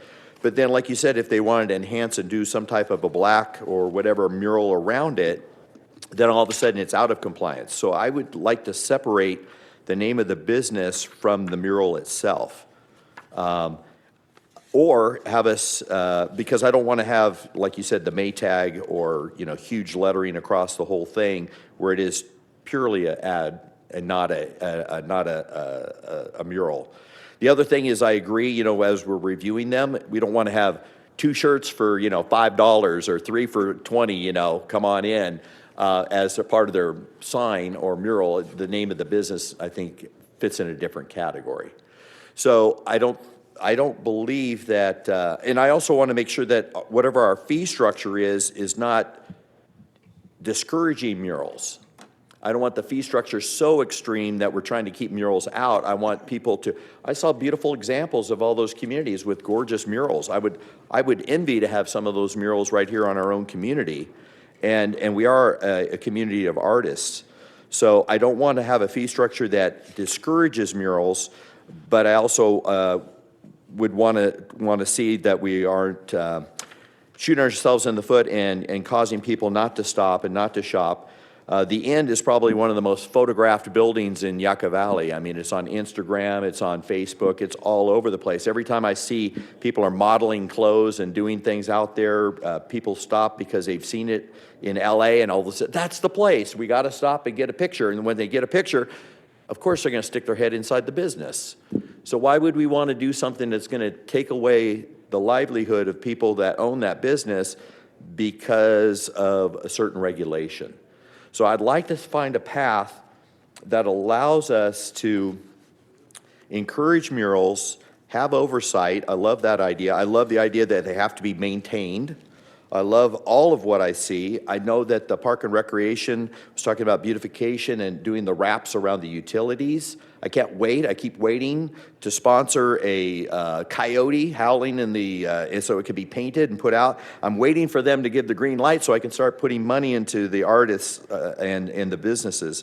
But I don't want to hurt small business owners, but I don't want to also make it a big, I don't know, billboards up and down the highway. So I think we need to find a way to make this work, and all parties could go away with a decent compromise.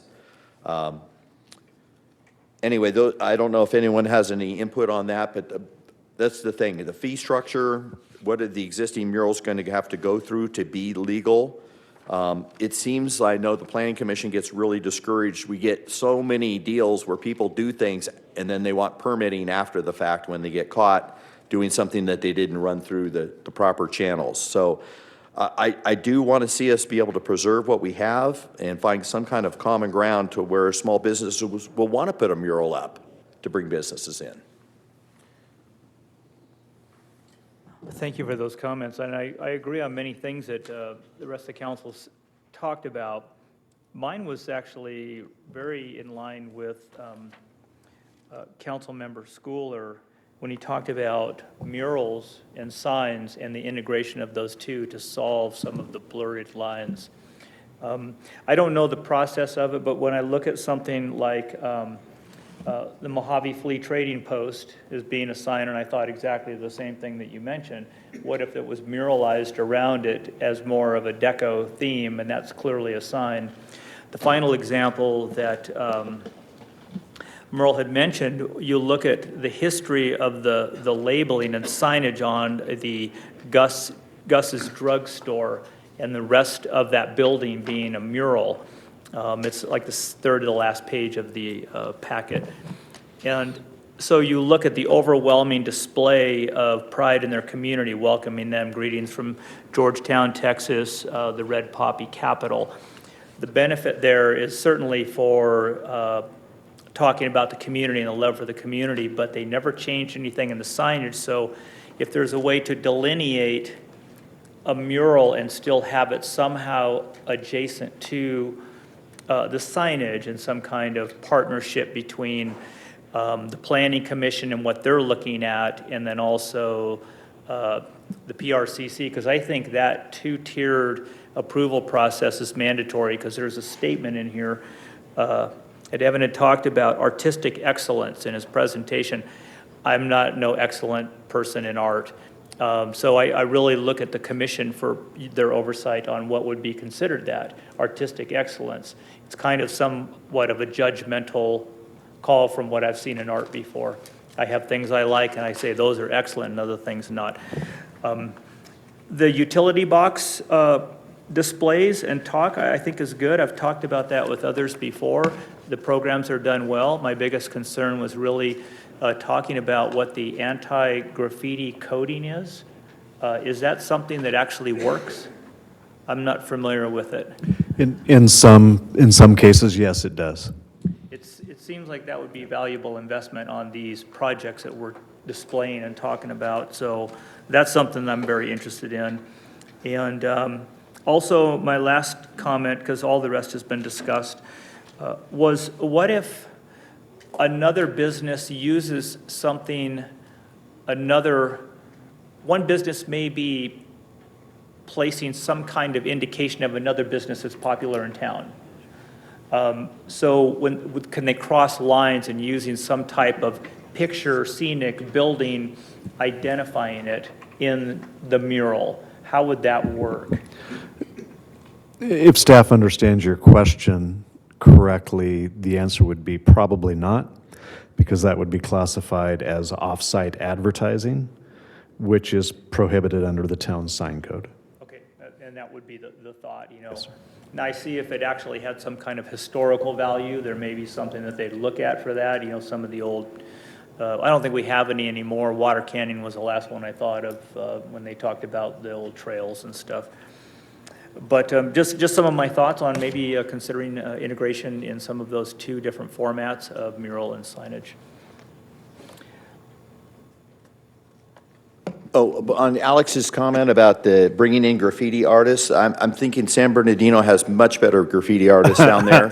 I haven't seen any graffiti here that has any talent or any skill set, so I'm going to veto that right now until we get some better graffiti artists up here. Yeah, spelling would have to approve too. But I would like to see what we can do. I mean, council, we make the decisions on these projects and murals. And there are businesses that are viable, that are fantastic, that add to our community, that people embrace. I mean, we got to find a way to separate the sign or the name of the business. Again, if you say they can have their name within the mural, then their whole mural could be the name of their business. So that doesn't work. But I mean, just to have a small percentage of whatever the mural is, a certain percentage could have just the name of the business within it. Like that way, it's a percentage. So if the building is small, then only 1/10 of it can be the business's name, no other advertising, or 1/5, or whatever the dimensions might be. To where that's not considered a sign, it's considered a mural. And the name of your business can be within the mural if it's under 10%. I don't know what that would be, and I'd have to do a little bit more look into that. If the council, and there's been dialogue this evening, if the council desires that the name of the business or products that would typically fall under the sign ordinance be included in the policy, what staff would recommend is that the name can be included, subject to PRCC review, but it cannot exceed the size allowed by the sign code. So you're applying the same rule, the maximum size, same rule to the person that has a mural that doesn't have a mural. So you're applying it with equity. And then the PRCC can look at the artistic nature and design and layout, which would include scale of how that name or that term would fit into the overall mural. That would be, I think, staff's input based upon, and that would be a change the council could make this evening under advertising value, that the name of the business or products could be included, subject to PRCC review, not exceeding the maximum size allowed by the sign code. And that would be under item number 3, advertisement value on packet page 126. One thing. And that would be the name of the business. You mentioned product, but I wouldn't want to see any product just the name included, just the name of the business. The council can make that designation. So the sign itself or the name of the business, what would be the typical way to do that? Just square it off around every word, or? The sign code provides how that is measured. Okay. So that's established in the code, and staff would follow that language. I agree with following the sign code, but yeah, dividing it out. Personally, myself, I really use signage to help me find stuff. That's the primary focus of a sign, and certainly your message is built through your advertising of what that message means. Many businesses have a name that I have no idea what they're doing. And that's common, and that's okay, as long as the business owner is happy and attracting the type of customer that they want. I think that's okay. But I really look for clarity. Some of the signage that I see and some of the examples today, I really love. I'm silly, I'm an aerial kind of person and liking things very clean and easy to read, because signs are important for many people. It reduces confusion on the highway trying to find something that's integrated within a mural, almost like, where's Waldo kind of thing. I do like the mural, and I think it should be sending the message that the business wants to do, but I would like some kind of delineation, and I think that last example that Councilmember Abel demonstrated there with the drugstore is a good example of that. That corner is cleared out, very clear and transparent on what the business is, but it is allowed to be integrated within the mural as an accent or almost like a little marker, a water stamp on it or whatever, watermark. As far as fee structure is concerned for existing murals and future murals, do we have that established yet? So there are fees associated with sign permits, including murals. Staff will take a look at those and see if that's something we feel should be brought back to the council for any type of modification. So your action this evening has no impact on the existing fee structures today. Can I ask one more question? I'm looking at the photograph of the eye, and it looks to me like there are two walls. Therefore, that's two murals. Am I right on that, or is that considered one mural? I definitely noticed the wall was offset. Let me get to that.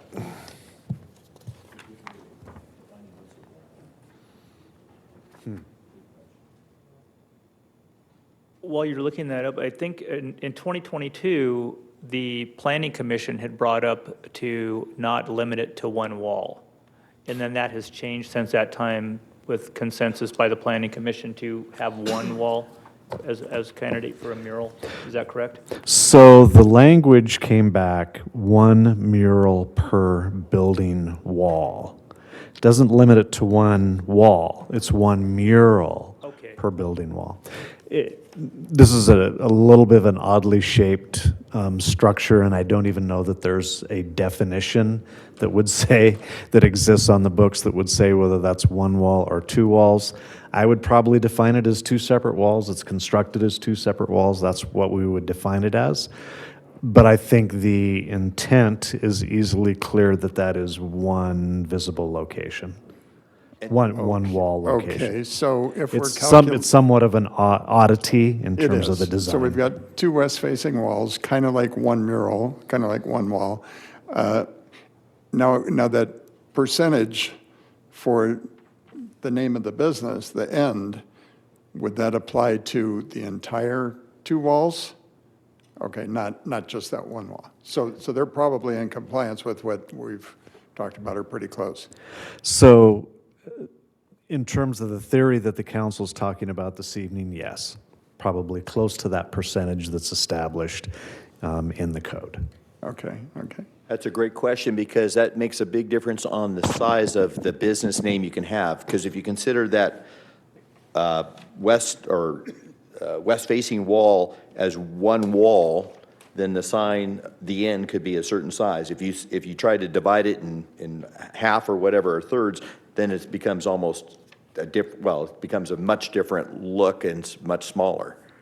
So I wonder if the definition should be, I don't know, walls that are west-facing, east-facing, not considered one wall. I don't know. So yeah, those details where you don't want to have it come back and then the intent is not carried out the way you thought you were putting it. Well, maybe we expect that kind of a thing to pop up, and the commissions have to make some kind of judgment call on that, and they're capable people. I don't know that we can flesh out everything. I just kind of wanted some clarity on that. So I'm thinking on this, does staff understand some of the desire to integrate? So again, based upon the council's discussion this evening, the recommendation would be for the council to modify the language in policy framework item number 3, advertisement value, to state that the business name can be included at a maximum size not exceeding that allowed by the sign code, subject to PRCC approval. And that's what I believe staff has heard the council discuss this evening. Your action with recommendation to approve the program with the modification as described would be appropriate with a motion and a second and a vote. Yeah, that sounds fantastic. And then people still have the opportunity, if they are bringing forth something that's non-compliant, to get that approved, or non-compliant? So the design themes Yeah. have extreme amount of flexibility in them in terms of the overall design. Now, if somebody's put up a sign that exceeds the code, then no, there's not an avenue for that to be approved. If they installed a sign without permits, without application, they can go through the process of modifications of that to bring it in compliance with the code. All right, very good. I think that's a great compromise. I appreciate the input the other council members made about being able to include the name of the business but not products. And I do want to encourage people to be creative and to have some oversight. So artist renderings that go before the Planning Commission, Park and Recreation Commission, before we all have to live with it or not live with it, is a great time for public input, for people can say their feelings about the project or the proposed murals. So I'm in favor of those modifications, as Councilmember Schooler mentioned earlier. Or with that, I will move the recommendation. I'll second that item. Councilmembers Abel, Yes. Droz, Yes. Schooler, Yes. and Mayor Dennison. Yes. Thank you, staff, for your time on that. It's a lot of work.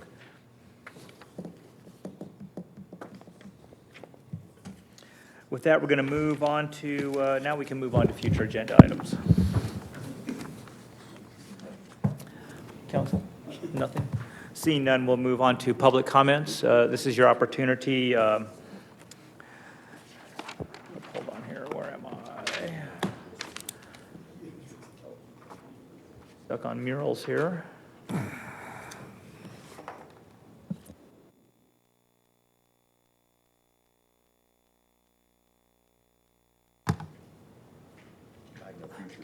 So no future agenda items from council, and this time we'll be looking at public comments. Does anyone in the audience want to talk to anything about any item that is not on the agenda this evening? Please, step forward. Make sure the clerk has your name prior to leaving. Thank you. Alan Davis. Since I'm here, stop sign at Onaga Elementary at Onaga and Balsa. I walk my dog when we're not at the park. We walk around down Onaga and those streets there. Sunset, cars blow through that stop sign like it's not even there. Is it possible we can get those flashing solar-driven red lights around that stop sign? So people know that there's a stop sign there, because everybody knows when you drive west at a certain time of day, you cannot see the stop signs in this town. The stop signs on the street are fading out. This is right in front of school. I've seen cars run that stop sign while school was in session. So the stop sign is sitting in, I don't know, those hedges are right there by that person's house on the, across the street from Onaga, at the stop sign there. It just amazes me how many people just drive right through that stop sign without even, one of your guys got a guy while I was walking 2 days ago, pulled him over in the school for running the stop sign there. He was sitting in the school and watched the guy drive right by and caught him. And that was a plus. But yeah, some way we can get those flashing red lights. You see them around other schools, but I just want to say that since I was here. Appreciate your comments. Thank you, especially when it regards safety. Anyone else like to make a comment? Anyone online? Nothing, then we'll move on to staff reports and comments. Captain, I think you have some good news for us tonight. I do. So speaking of Essex Park, I know we've talked a lot about that tonight. In the last couple of weeks, there's been a bunch of graffiti around town. specifically at Essig Park, most recently in the Copper Hills housing tract.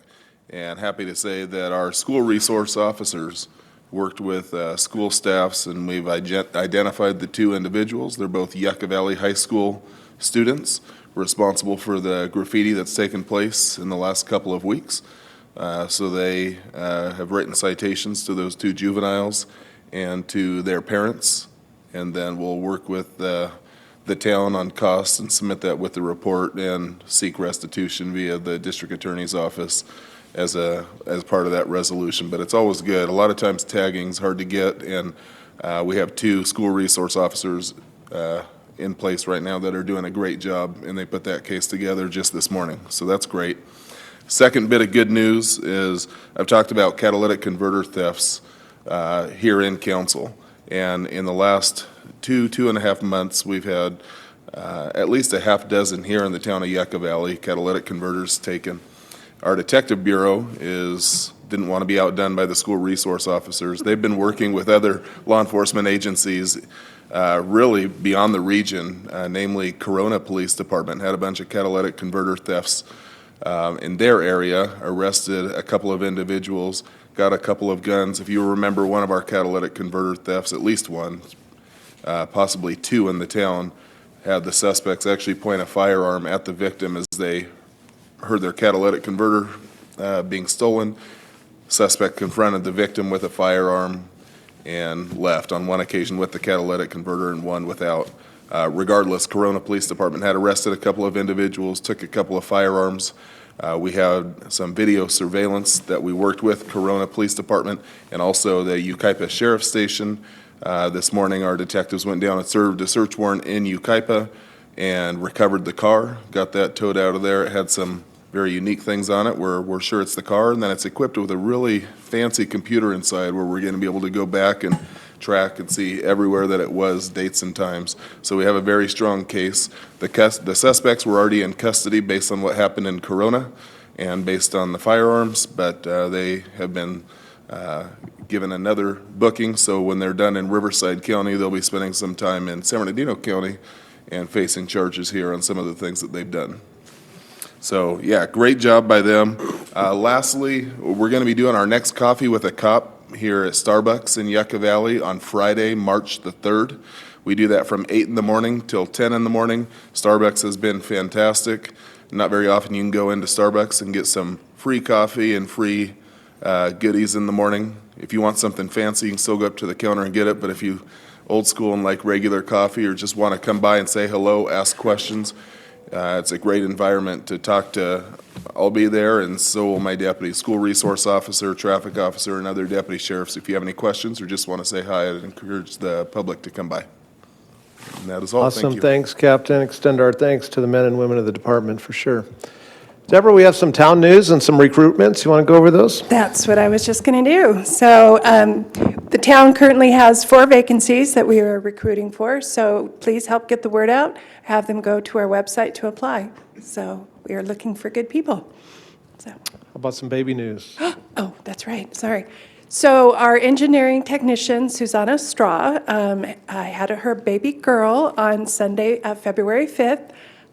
And I want to get the name right, Katarina Sheridan Straw. So mother and baby are doing very well. So we've got 2 down and we've got 1 more left to go. So. Very good. Thanks, Deborah. Alex, you have anything this evening? Good evening, Mayor and Council. I just have a couple of updates on some projects that we have around town. The first one is the Little League Pedestrian Improvement Project that is, as you know, it's concrete work along with some pavement. The project so far is going according to schedule. We had some delays in regard to some work by utilities. I believe that they are there here this week to finish the job, but the contractor is going to be taking the next few days off because of the issue that we have with weather. The wind is very high, and then there is some forecast about cold and probably rain. So they are suspended their work, and they will be back on Monday. Same thing on Onaga Trail. We have the same issue with the contractor that he suspended work, and he will be back on Monday. We're still working with the utilities so we can completely finish the relocation of some of the poles that is in the way.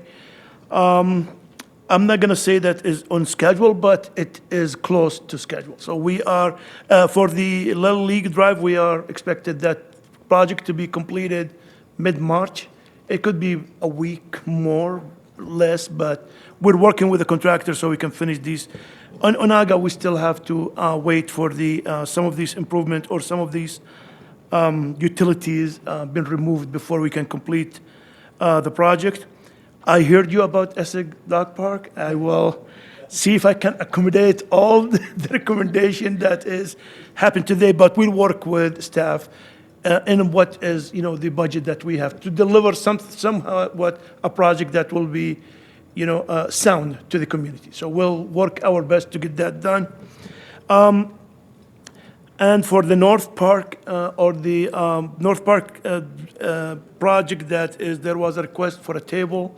We looked at it. There is, there's some issues because of the slopes and that, but I think we come up with a solution that is everybody will finish that up, tighten it up, and we'll discuss it with staff, and they will go from there to install the table close as we can to the restroom as requested. And with that, let me see. I believe that is Curtis will give the Prop 68 update. And for the Old Town parking, we heard your comment.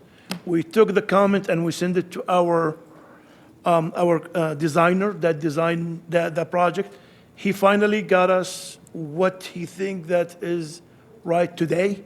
We will be discussing it with the staff to see if that is encounter all the comments that we received from the council members, and then Curtis will be talking to you guys about it and see what is the next step will be. That concludes my report. Anything that I can answer, I'll be more than happy to. Terrific. Thank you, Alex. Do you have anything?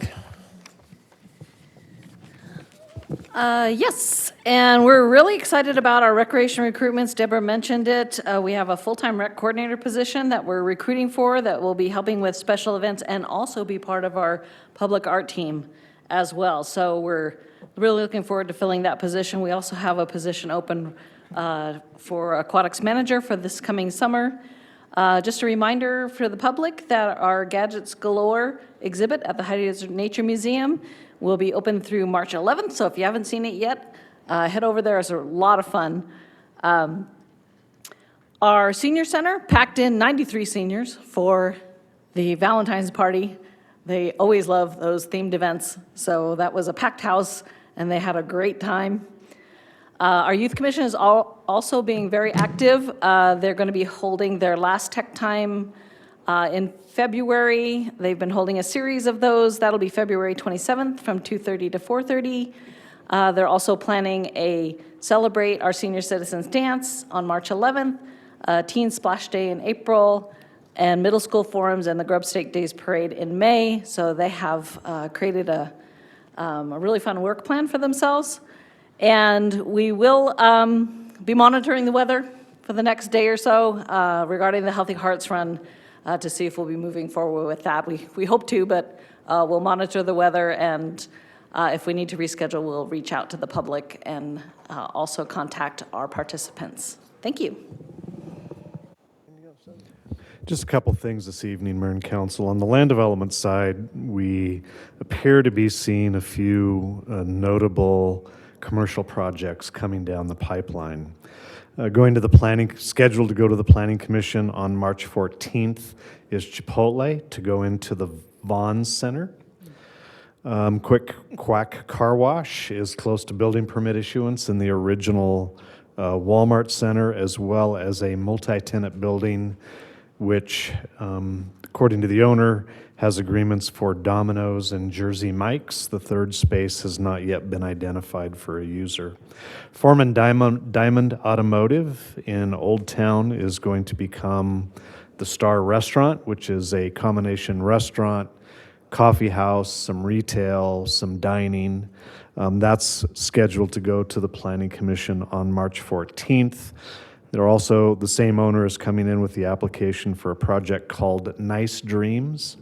That is the former Strata Tattoo building along Highway 62, just past the wash.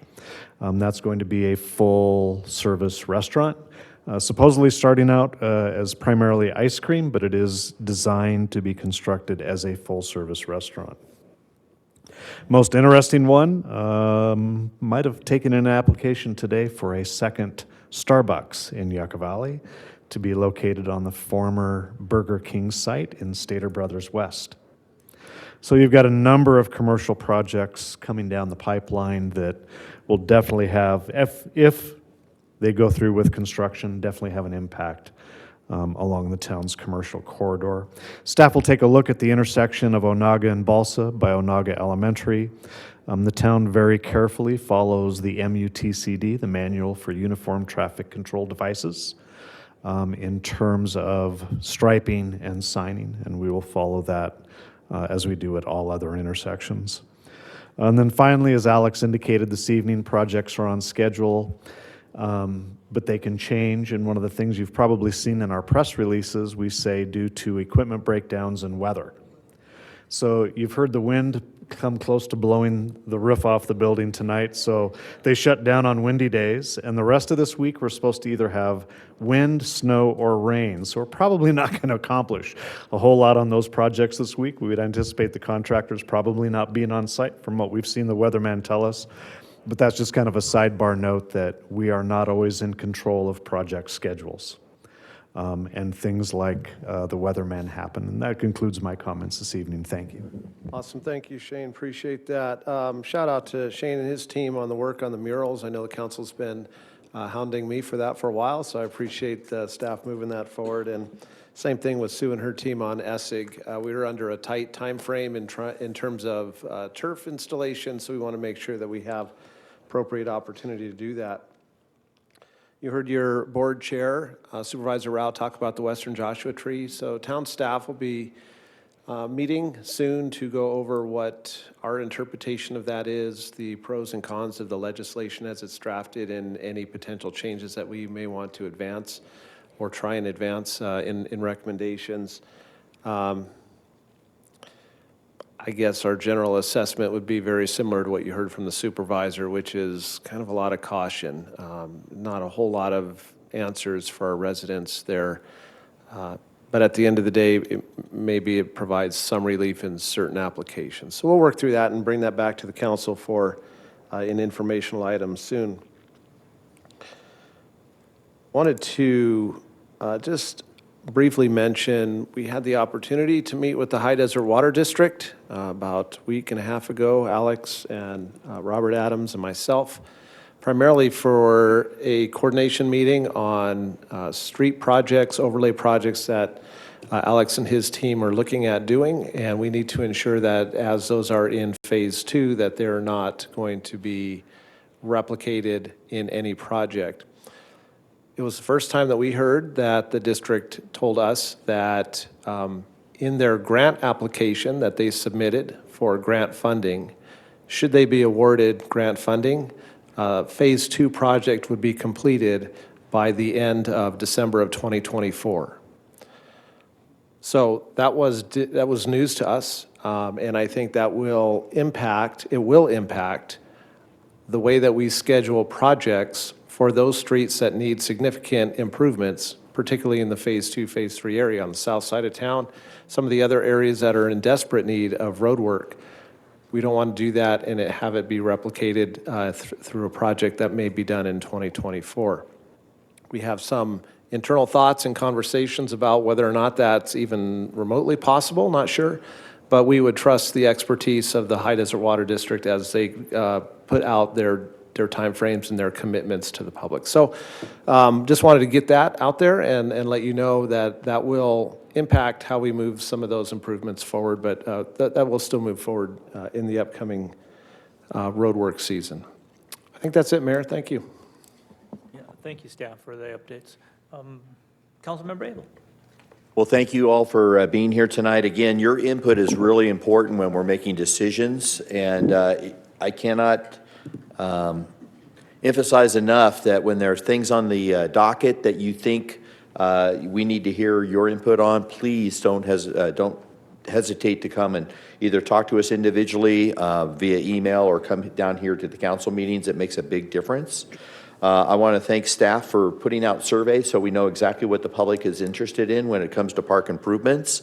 And the conversations tonight, just like talking about conversation areas for picnic benches or whatever, wouldn't happen without the public input here tonight as well. So I want to thank all the public for their input. I want to thank all the small business owners here in Yucca Valley that have invested their livelihood here, and we want to hear from you, and we are very much interested in helping you become successful, because monies that are spent here locally stay locally, really. When it goes off to corporations, the money doesn't really come back to Yucca Valley like it does for a small business. So it's really important to us to make sure you're thriving and you're doing well.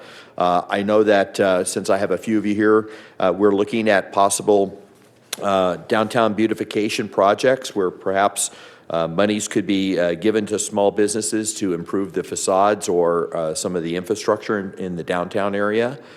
So keep your eyes open for those coming up in the future.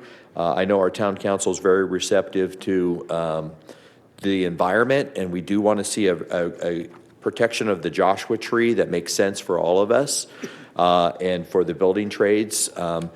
I moved up here a long time ago, and I definitely wanted to have a home that had Joshua trees on my property, and I see that a lot of other people value them as well.